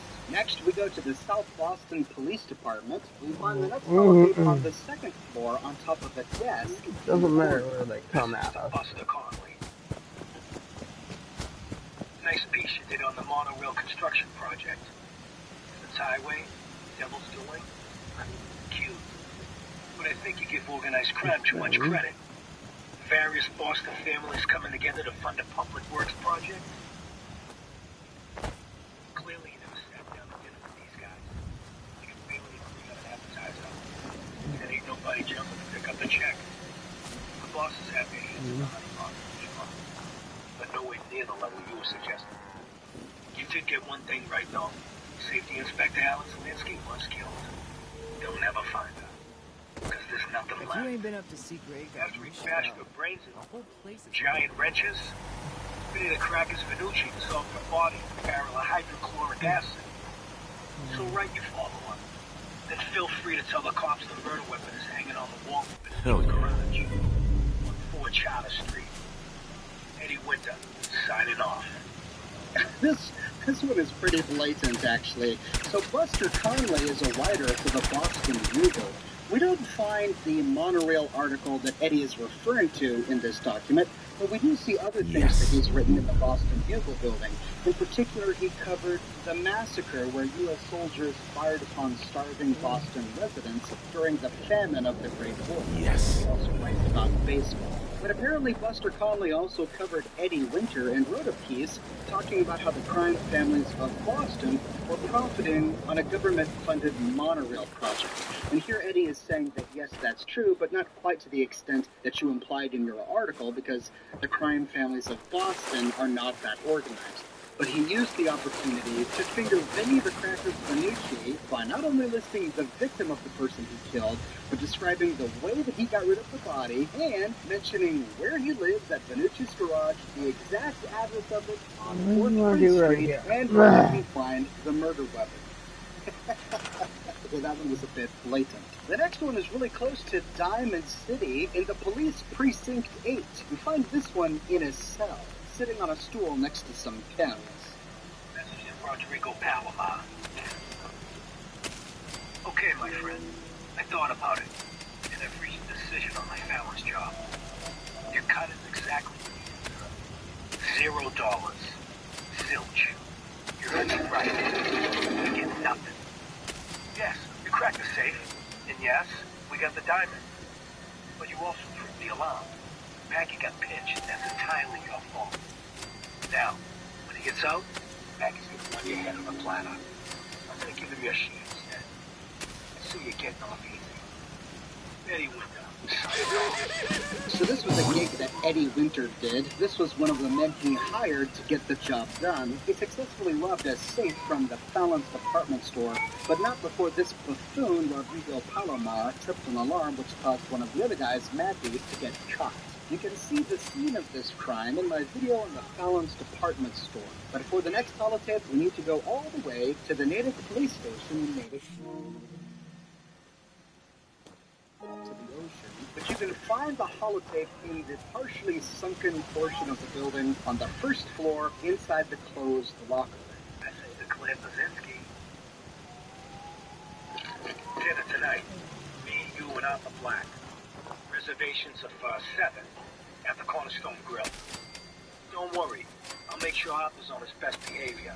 No stabbing the waiter for a fucked up drink order, like what happened at Charlestown. Even though the prick deserved it. Love you.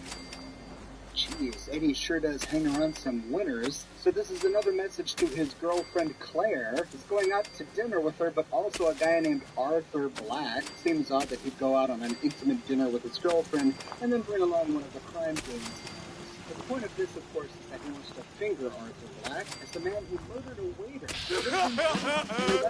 In Charlestown, his only crime was to mess up one of his customers' drink orders. Next, we go to the Nahat Sheriff's Department. There's actually a random encounter hotspot right here inside the police station.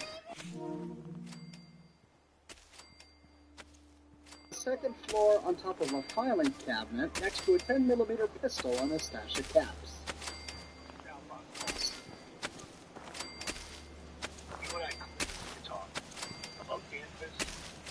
Toronto mess, about everything. We both agree that our attempts don't solve relations have been a complete failure. Look, I take full responsibility for the behavior of my guy. I expect you to do the same for that moron on Toronto. But what happened to Danvers? I hardly know what to say. Your people turned that theater into a slaughterhouse. Those people are dead on your orders, not mine. And for no conceivable reason I can. So let's meet. Just the two of us. Talk it all out. The time and place. Eddie Winter, signing off. And again, we hear about Johnny Montrano. So this message was to the mafia boss of the North Italian Boston gangsters, Sal Barsconi. Eddie, in charge of the Southern Irish gangsters, was working with Sal to try to improve North-South relations. That's why they had Johnny working with Eddie to begin with. But we already know what happened to Johnny Montrano, and Eddie wants Sal to take personal responsibility. Certainly also, some of his gangsters are more bloodthirsty and reckless than Eddie Winter and his gangsters, slaughtering an entire theater filled with film fans. Eddie Winter sets up the sting operation right here, saying that he's going to meet with Sal, take the two of them, but of course we already know that the cops will be waiting for Sal Barsconi, thanks to Eddie's tip. And finally, we need to go to the East Boston police station, where we find the final holotape on the second floor in one of the desks. Message to Charlotte Wynn. My dear Miss Wynn, hope you're well. After our little joint venture this past May, if memory serves correctly, that pallet of pep rock was a small fortune. 8 years in a state correctional facility. So I got to thinking, why not do it again? We both love the same things. Money, and the strange get in our way. Together we'll up. Boston will be ours. Let them play check. Highly doubt anyone's gonna attack Sanctuary. And that's what I want. I don't want to have to come here We don't hear any more about Charlotte see. or Lee outside of this holotape. At last, after finding all 10 holotapes, we can give them to Nick. Finally got them all. Here. No fooling. Wow. That's some real solid detective work. And they're older than dirt. They've got Eddie's paw prints all over them. These are the real deal. And they've still got the code pieces in them. Let me run them through the old processor. Got it. 19553728406. That old thug's holed up in Andrews Station.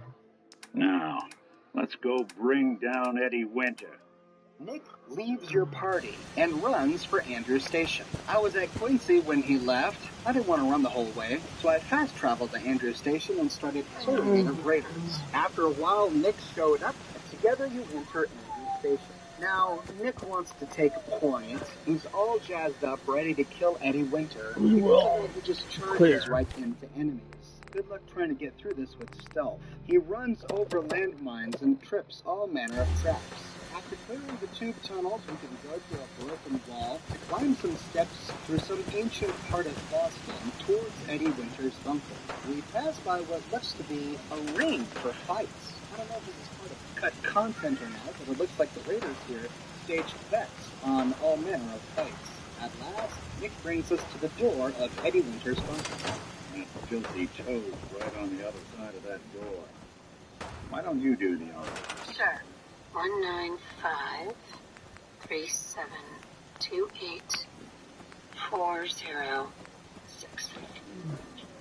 Fuck? Who the fuck are you? Who the fuck am I? Who the fuck are you? I'm Eddie Winter, and you're in my bunker. Oh, come on, Eddie. It's me. Your old pal, Molly McFuck yourself. All this time, the first person who walked through my door was a guy. Hey, it's all right. I'm just passing through. Passing through? A secure underground bunker? I'm the last human you're ever gonna lay eyes on. Oh boy, yo. If I had a sawbuck for every time somebody said that to me. But I ain't dead yet, am I? Just how the fuck did you get? No. No way. Not after all this time. Don't tell me you actually cracked my code. In the holotapes? Well, hey. It's only been, what, 200 years? I'm not sure what you thought you'd find. Gold, jewels, the secrets of the universe. But you get me. One guy. A ghoul, I guess you'd call me. Just living, surviving. Out here, you and gotta what I take got, things one day you at a can't time. have. Back I just home, want to trade a few things. it was a joke. Go ahead. I just wanted to prove how dumb those guys were. Turns out, pretty dumb. So take your asses someplace else. I'm not going anywhere until I get what I came for. Yeah? And what's that? And who are you, huh? You look kind of familiar. But what are you, some kind of robot? Is that what it's like out there now? A world of robot overlords?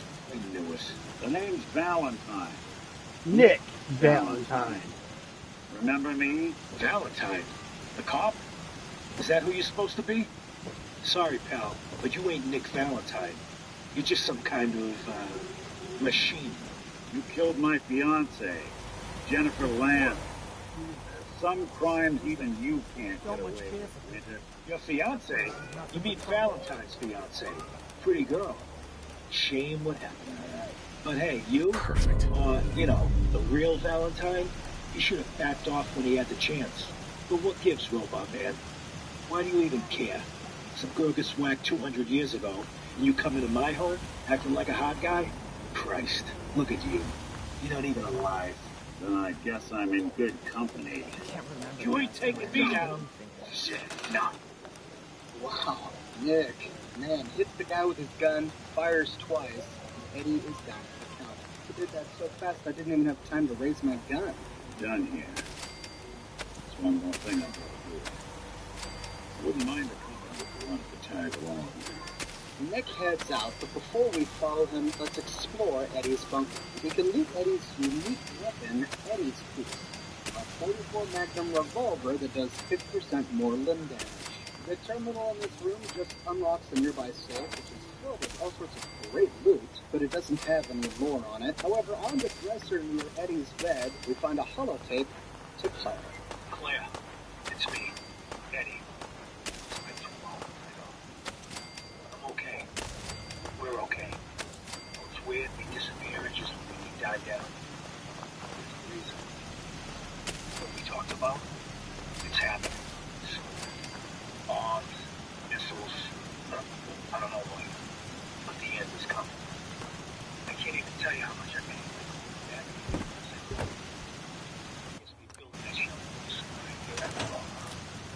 But look, baby, there is one more thing. The reason I haven't been around for a while, those idiot brothers that wicked shit. One smuggling the radioactive material, put the screw in. Got some of the stuff. I've been working with this doctor in East Boston. The guy's a fucking genius. Listen, I know it sounds crazy, but he had this theory. The right kind of radiation exposure at the right amounts, it could change human health. There we go. Baby, Yes? you can live forever. Yeah, I know. Kill me. I'm gonna let you. But you can't risk losing you. So I'm the guinea pig. And I've been giving treatments. But don't worry. I'm fine. More than fine. Amazing. This crazy shit's really working. Eventually, this will be over. When it does, I'm walking out to Boston and come right back off. I'm gonna own the future. I'm assuming you'll be dead by then, of course. But let's not dwell on thinking. So look, you come to the sub shop tomorrow night. You and I will go to the shop together. Just, might want to prepare yourself a little. Mentally touch.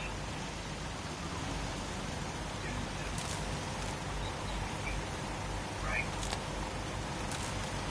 Either Claire never showed up to the sub shop that night, or she did, and took one look at Eddie Winter with his new face, and walked away. We do not find her skeleton here, or any evidence that she had ever been here. To me, it sounds like Claire was only with Eddie Winter because he was a man of power, and it's hard to flaunt power from a bunker. Now, this holotape makes a lot of references to topics we've covered in the past. I did an entire video on the Wicked Shipping Company, owned by two brothers. The radioactive waste that he's talking about came from Mass Fusion. Mass Fusion hired the Wicked Shipping Company to dispose of their own nuclear waste. Eddie Winter stopped one of their delivery trucks and stole the nuclear waste, which is why we find a Wicked Shipping delivery truck on the road just outside Andrew Station. He then supplied the nuclear waste to the doctor in East Boston, Make problems who in my successfully town? turned Eddie I don't Winter think into the so. world's very first fool. Back to Nick, we can follow him up the stairs Every out one the of secret our entrance to the Andrew Station hideout. This brings us to the standing Joe's Speakers houses is restaurant. outfitted. Nick walks outside and heads to the west. This spot, 200 years ago, one of With Eddie's boys put a our bullet in best. Jenny Lamb's back. Now Eddie's as dead as Jenny and Nick. Well, you're not getting to me. I'm at a loss. I just need some time to process all this. You mind if we get out of here? If you look closely at the ground where Nick stood, we see 2 bullet impact holes in the cement. These must have been the shots that killed Jennifer Lambs. A while later, Nick will come to you and express his Go, gratitude get. that you helped him sort Nope.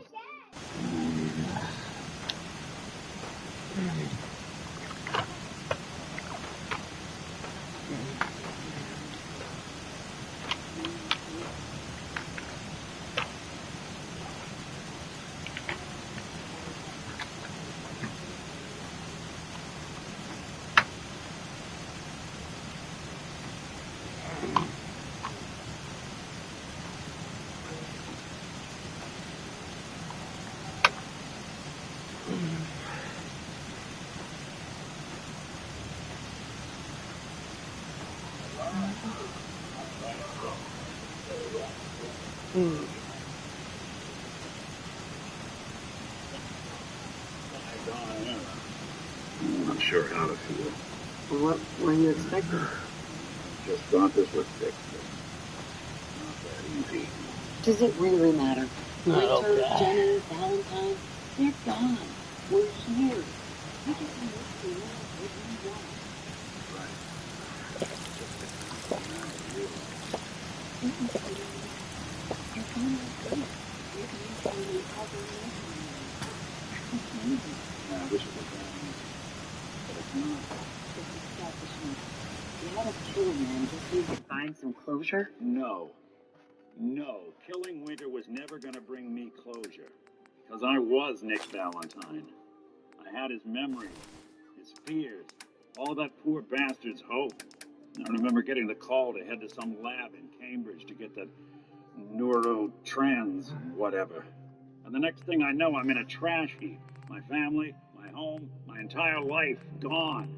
Then I discover all those things that they weren't even mine. Everything I ever was belonged to Nick. Oh. I hoped with Winter gone, the last hint of that old world snuffed out, I could finally be free.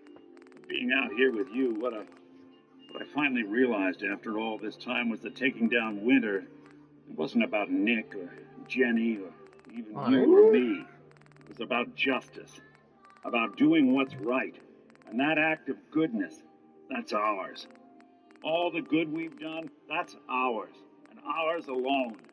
And even if that's the only thing in this world that I can ever claim as mine, not Nick's, not the Institute's, but mine, then I can die happy. Hey, let's keep this professional, all right? Wouldn't want you to spring a leak. Yeah, fine. Have it your way. But let me just say this. Thank you. He awards you his companion perk, Close to Metal, which gives you one more guess when trying to solve puzzles at terminals, and terminals will reset themselves 50% faster if you get locked out. And that is the full story of Eddie Winter, the nemesis of the original Nick Valentine, an honest, hard-working cop who moved from Illinois to Boston to help the Boston police finally put this criminal mastermind behind bars. His fiancée was brutally gunned down in the street, and whose entire personality was stolen by the Institute and put in an experimental synth. I'm really eager to hear your thoughts on this quest, ladies and gentlemen, because it's a morality question, and it's...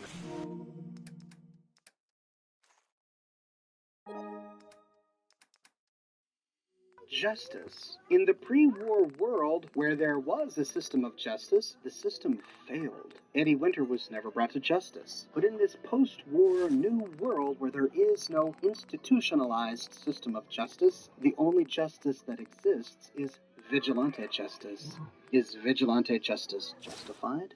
Can we say that what Nick did was not murder, but in fact the enactment of the justice that Eddie Winter has evaded for so long? That is my stance. That is how I see it. I understand the argument that what Nick did was murder, but as far as I see it, Nick was just an agent of justice that needed to be meted out. Yes, there was likely a revenge element in there, but it needed to be done for the sake of justice, and there was no one else who could do it. But that is just one man's opinion, ladies and gentlemen. Let me know your thoughts in the comments section below. I read all of your comments, and I use your comments as inspiration for my future videos. I publish a new video 6 days a week on a wide range of Fallout lore topics, so if you want to make sure that you don't miss what I publish next, be sure to subscribe and hit that bell notification button. I have a t-shirt shop where I sell a bunch of Oxhorn and Fallout-themed t-shirts. You can find a link to my shop in the description below. And if you like what I do and you want to support me in a more personal way, consider becoming one of my patrons on Patreon. Patreon subscribers get access to a private channel on my Discord server, as well as a bunch of other cool Oxhorn perks. But more importantly, ladies and gentlemen, I'm just so glad you're here watching this video with me today. Thank you so much for watching, and I'll see you Tuesday morning, bright and early, with a brand new video. Come talk to me once you've tracked them down.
That you sure are.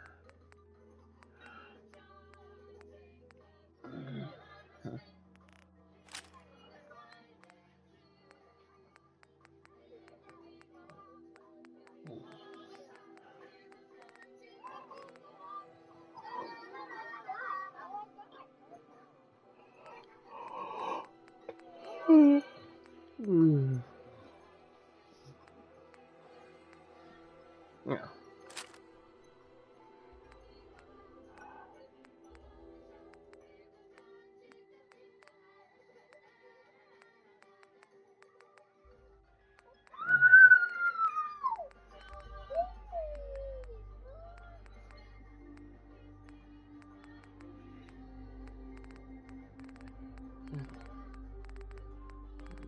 Maybe one.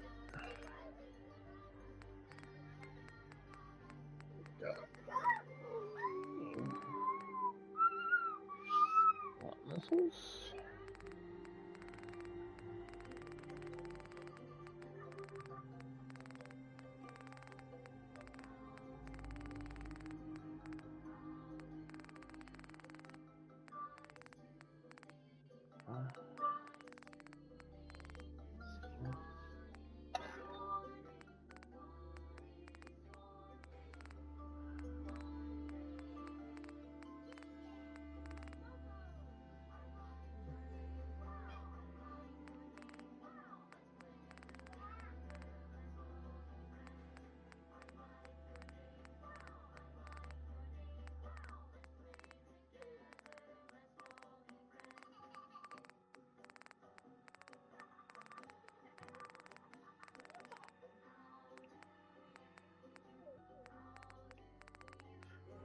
Move that way. Okay.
I want this under 3.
Okay.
Indeed.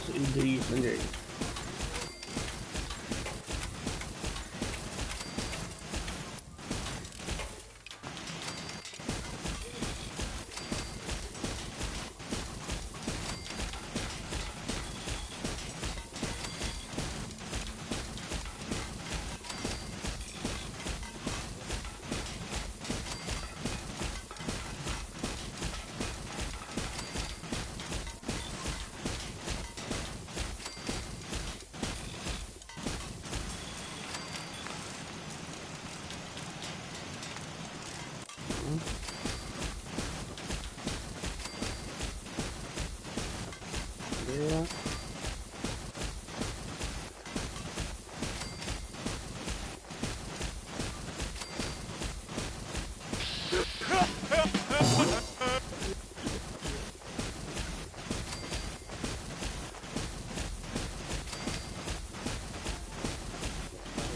Figure it out.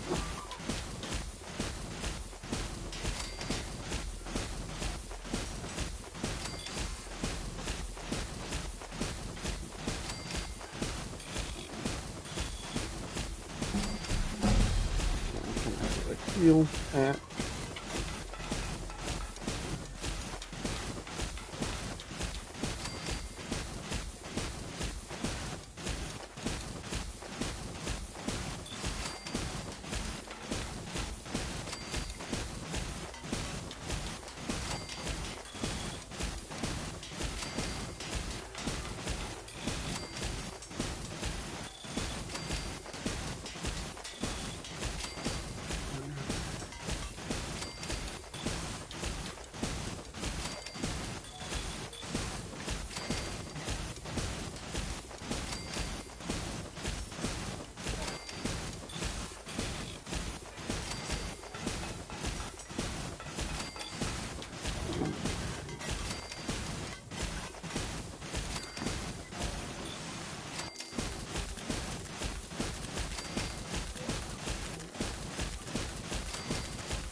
Couple more.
Really good.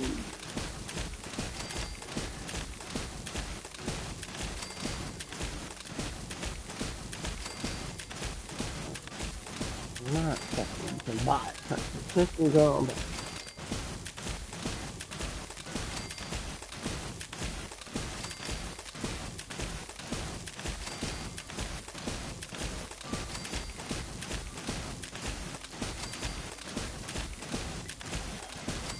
Good.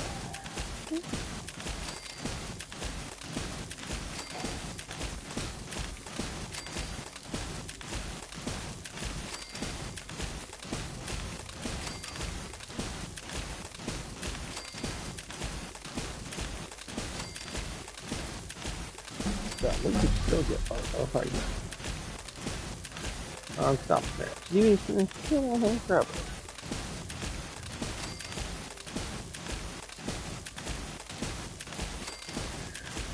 Yeah. Okay.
We won't run out of boxes.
Another closer.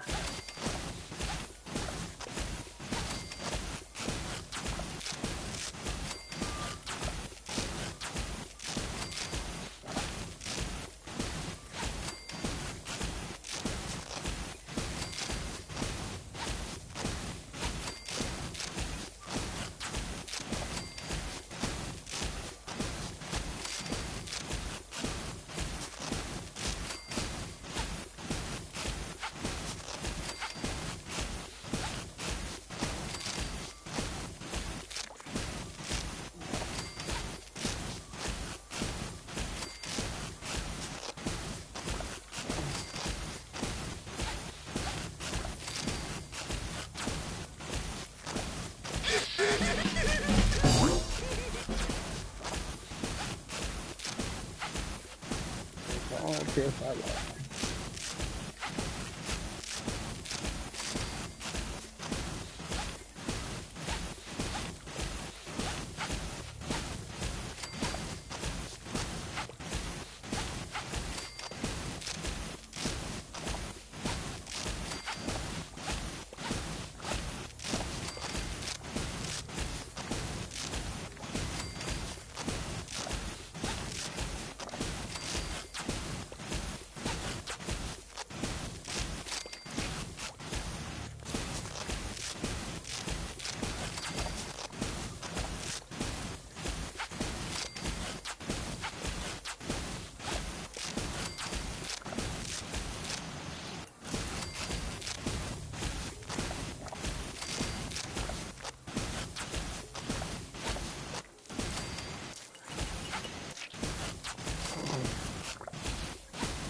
Center.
Perfect.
This is the story of Vault 114. Vault 114 plays an important role in the primary story of Fallout 4, so it's likely that everyone watching this video has done it. However, we find a lot of lore about Vault 114 in the terminals scattered around the vault.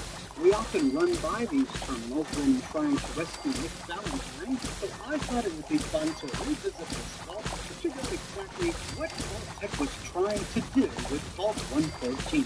While we're at it, we might as well rescue Nick Valentine. To find the vault, we go to Boston Tunnel.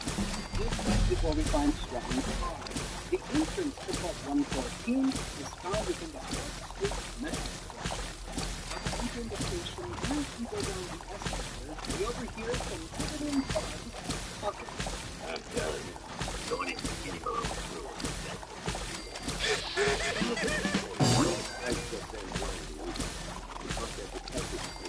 What do we do? Lock them up. We don't have the balls to do it.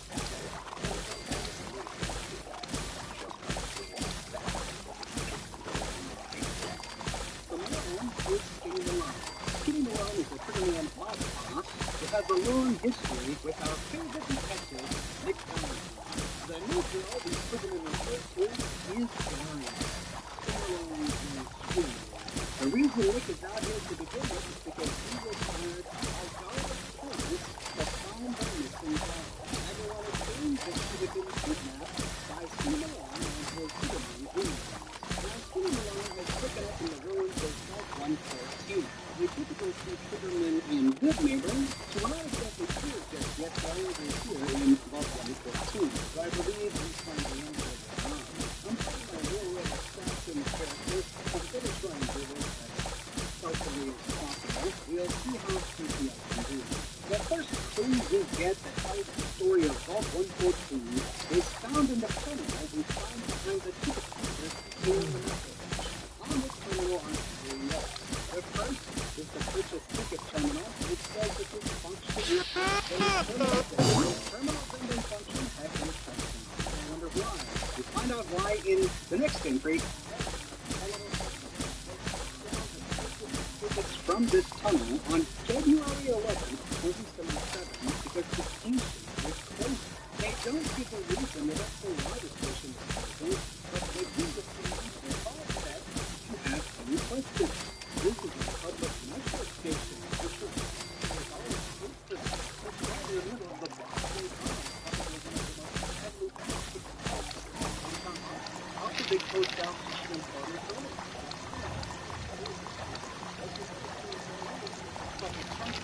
It says here, insert employee ID here. They're shutting down the Park Street station because the Vault Tech Corporation that they're going to be using their records and redistributing their newly valued employees to others.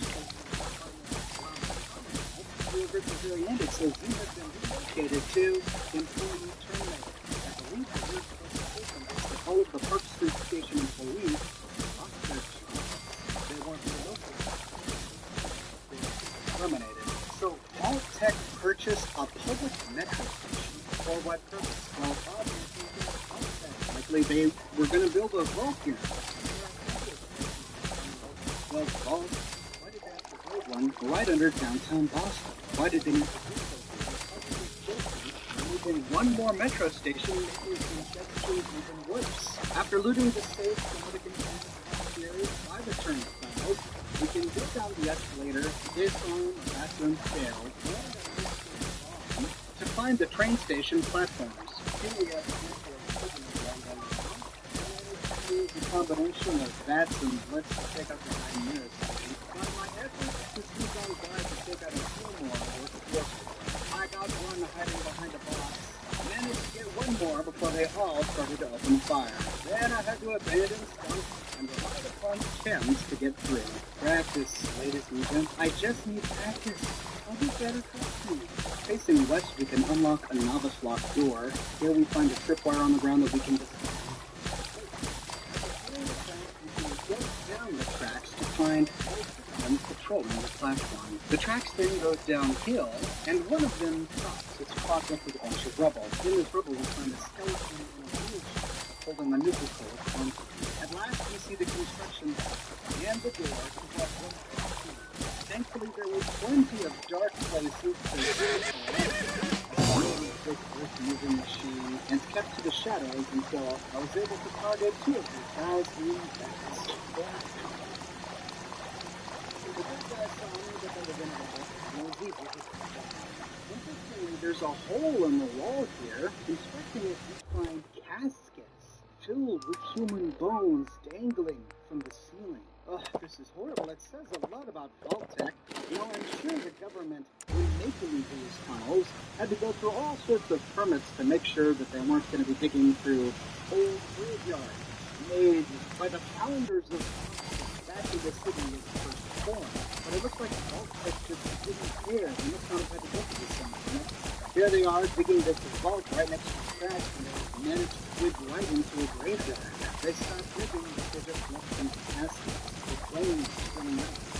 After exploring one of the containers, the meeting supposed to use our footboy to activate the door to Vault 114. It slides away, the ramp comes towards us, and we discover that we can use one of the nearby prisoners.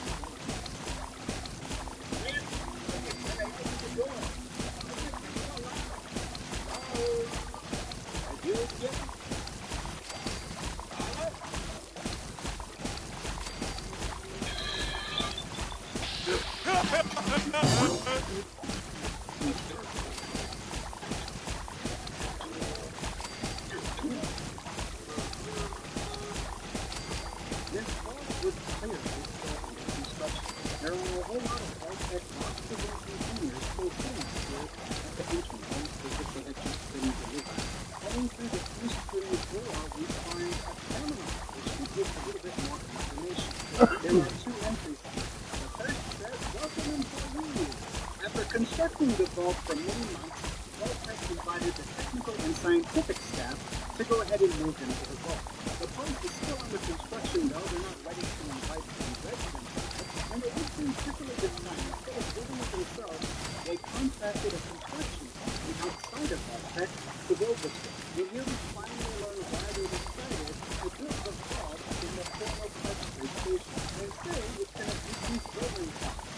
The government, on the taxpayer ground, has already done these things for decades, and now the government needs money possibly for the war effort, and so they couldn't turn down a highly from vault.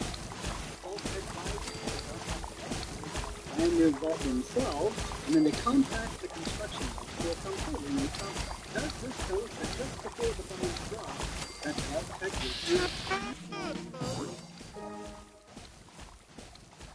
None of these Vault-Tec experiments were going to be possible in any way. I often wonder where they get all of this money to build these elaborate vaults all over the United States to conduct their crazy experiments. Surely they must have been funded by the government or the military. If that were the case, then make this an instance of despair. These vaults are funded by the people of the state sovereignty. Now here they don't tell us what the experiment will be, but Vault-Tec cautions their employees saying, because we're contacting our Vault-Tec is going to see a lot of civilian traffic because make sure to maintain the security of Vault 114 and the experiment from flying pilots. As they say, oops, safe ship. They also result in immediate termination of possible criminal investigation. Welcome once again. The next one is private, and it's for the science staff only. And it's here where we learn the experiment Vault-Tec hopes to conduct here at Vault 114. Painfully enough, there's one employee beginning to mismemory just the members of the science division. If you're not in the science division, you don't have to experiments, please stop with the terminal and then report your interaction to the overseer, which is the that's going to happen. The scientific staff station here at Vault 114 was specifically the social science division of the Vault-Tec scientific staff. With this drug, we're going to be conducting a social experiment. We know that Vault-Tec is fond of conducting social experiments, as we learned in a recent video on Vault 11. In Vault 114, they were turning it into a home only for the rich and famous. High-ranking members of local and state government, local luminaries, business and their families. there were communicating with people who were of Boston's upper class back then. These vault-tech rooms were sold as luxury, with plenty of elbow room and all of the modern amenities. The reality is exactly the opposite. Vault-tech says our descriptions of luxury have been highly exaggerated. Instead, many of the families chosen randomly will be living and sleeping in single-room apartments. They will dine and bathe in shared quarters, and their amenities will be minimal. They also haven't chosen an overseer yet. They're interviewing people for the post. But strangely enough, they're perfect overseers. The one they want to hire is going to be somebody with no supervisory or government experience, and someone who has a strong anti-authority bias. With an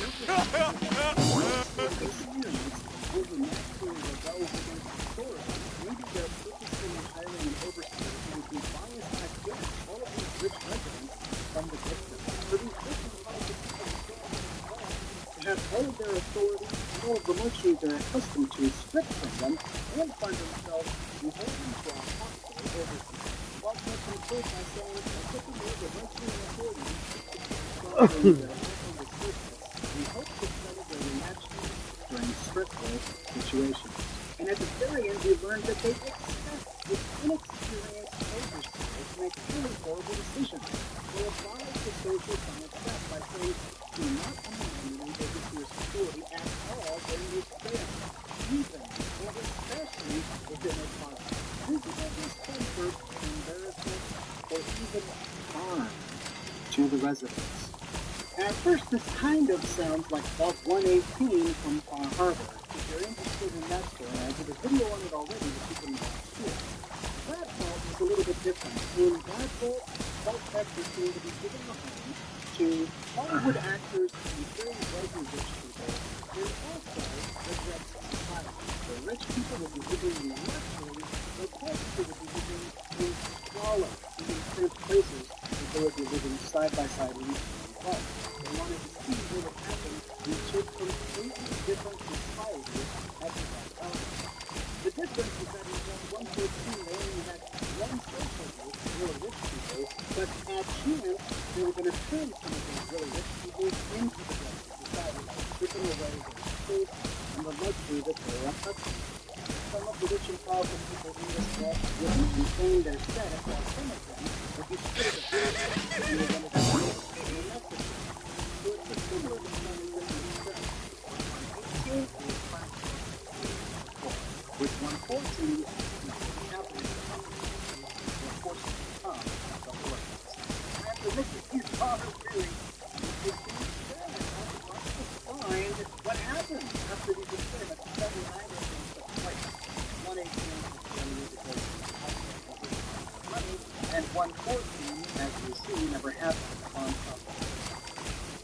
Continuing along, we hope that there will be another conversation by some critical thoughts. Why the hell would anyone build it? Opposite of their type, they are newer.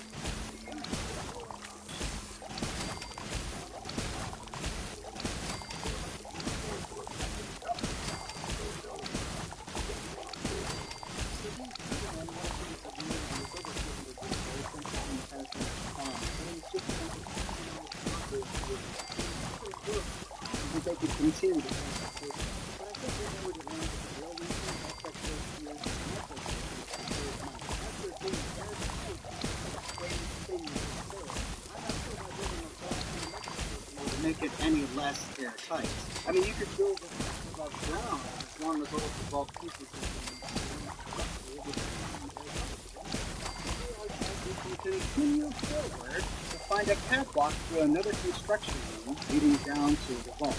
This is another tricky section. We've got triggermen wandering the catwalk and plenty of light shining on these catwalks, ruining our sneaking. I managed to sneak down and kill one, but that alerted the others, so I jumped on down and tried to hide. But I didn't last long before they found me and started to shoot at me. I ran to the other side trying to hide, but again they found me. And so I hid between two generators until they came around the corner, whereupon I could pull out my melee weapon and take them down.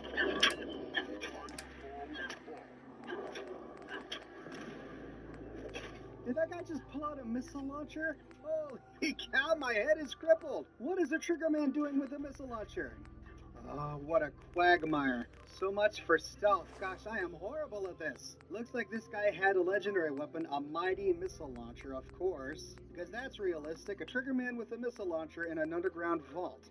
Once cleared, we can head through the doors to re-enter the vault. We'll find an open safe with a bunch of money. At first I thought these may have been the personal possessions of the important people who were to live here, but then I remembered that they hadn't actually arrived yet, only the science staff was here. So this must be some loot that Skinny Malone's Triggerman had stolen. Maybe they were processing it. Dropping down the hatch, we can actually hop on down to another level here and peer around before we go all the way down. I got lucky, the Triggerman patrolling this area had just stepped up from the door. I was able to easily take him on with loot. The terminal here has the exact same entries on it. It says to place a number of terminals along this path with many of the same entries. We really want to just get the clear. And then at last we can go down the hallway and through a door to enter the atrium of the vault. Here we pass through another hallway before entering the atrium and overhearing a conversation between Nick Valentine and one of Skinny Malone's thugs, you know. How you doing in there, Valentine? Feeling hungry? Want a snack? Keep talking, you guys. We're getting Skinny Malone more about how we can knock you off. Something. You know nothing. Really? Not right down that black front here. How you did start the job, I think it was exactly. Then he struck the NFL 3 times. He strikes in the rifle, but I never. Oh, that's perfect. Oh, If you're quick, you can hide behind the stairs before he runs around them, but he won't protect you.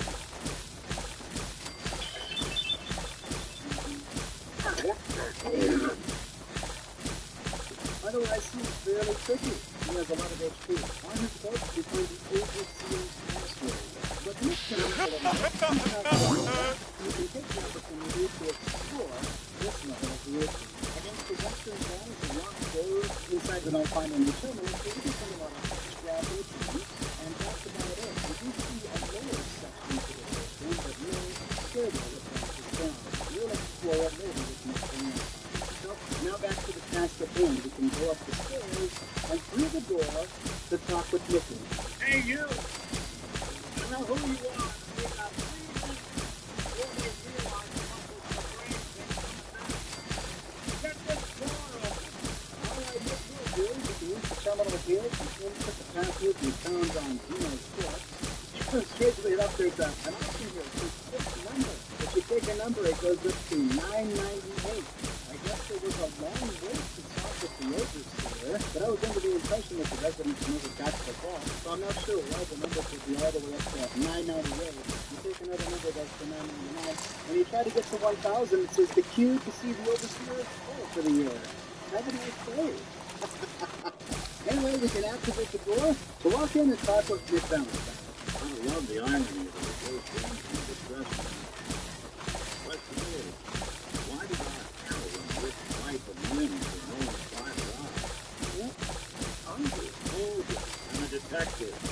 Look, I know the skin and the metal part is comfort. The only thing that matters is why you went to all this trouble to help me live. It's complicated. What? How long they can Well, I've done jobs with less. Now, nice and simple never makes it onto the menu in my world. The bastard who shot my husband took my baby. I don't even have a clue who he is or where he's from. Oh, you need a little range of vengeance, huh? No, I don't usually go after blood money, but I guess I can make an exception. His name's Sean. He was kidnapped, but I don't know who took him or where they went. Missing kid, huh? You came to the right man, not the right place. I've been cooped up in here for weeks. Turns out the runaway daughter I came here to find wasn't kidnapped. Skinny Malone's new plan. She's got on me. Anyway, you got trouble? I'm glad to help. But now ain't the time. Let's blow this joint. Then we'll talk. Maroon's crews here used to be small time. Offered out of the old neighborhood by business down this way. Don't know what happened to the previous owners, but they're not exactly around to drive it around. Yes, I know Mr. Bobblehead. I'll go let you know what he's going to say. But he's going to do for us here. He can run back up the stairs, goes off into the overseer's room and takes this huge Bobblehead. Not sure where the weapon. All vendors permanently have 100 more caps for barbering. That is handy. On the desk here, we find 3 holotapes. These are recordings of Vault Tech's interviews for Overseer. Let's listen to interview number 3.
So that was a man who was a red-blooded patriot who loved civil government. He wanted the Vault residents to each have their own voice on a Vault council. Sounds like they weren't interested in such a man.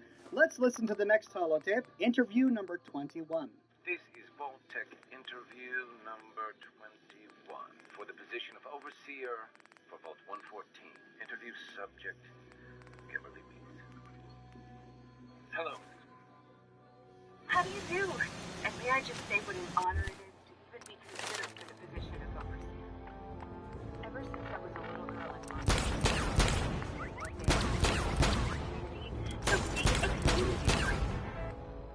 my teachers all told me I had leadership potential. We got a whole bunch. I want all these. Just the thought of being able to organize and run this small group, to show them a better way, to lead them to a future so wonderful. Looks like we're out. We just started. Yeah. Thank you. If you could just send the next candidate in as you. Oh, of course. Did I mention I was head of my debate team? I'm sure you did.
Thank you.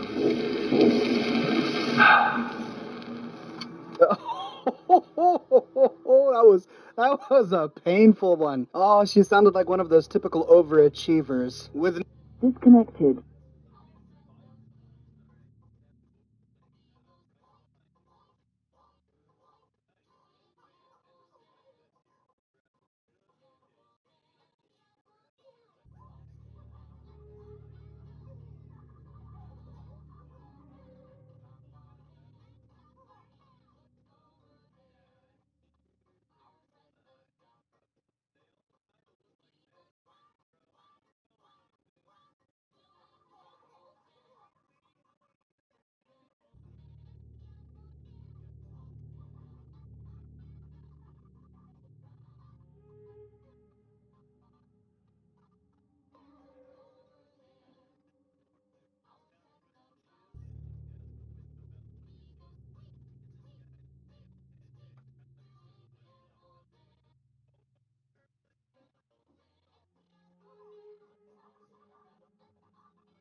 I'm taking a short break.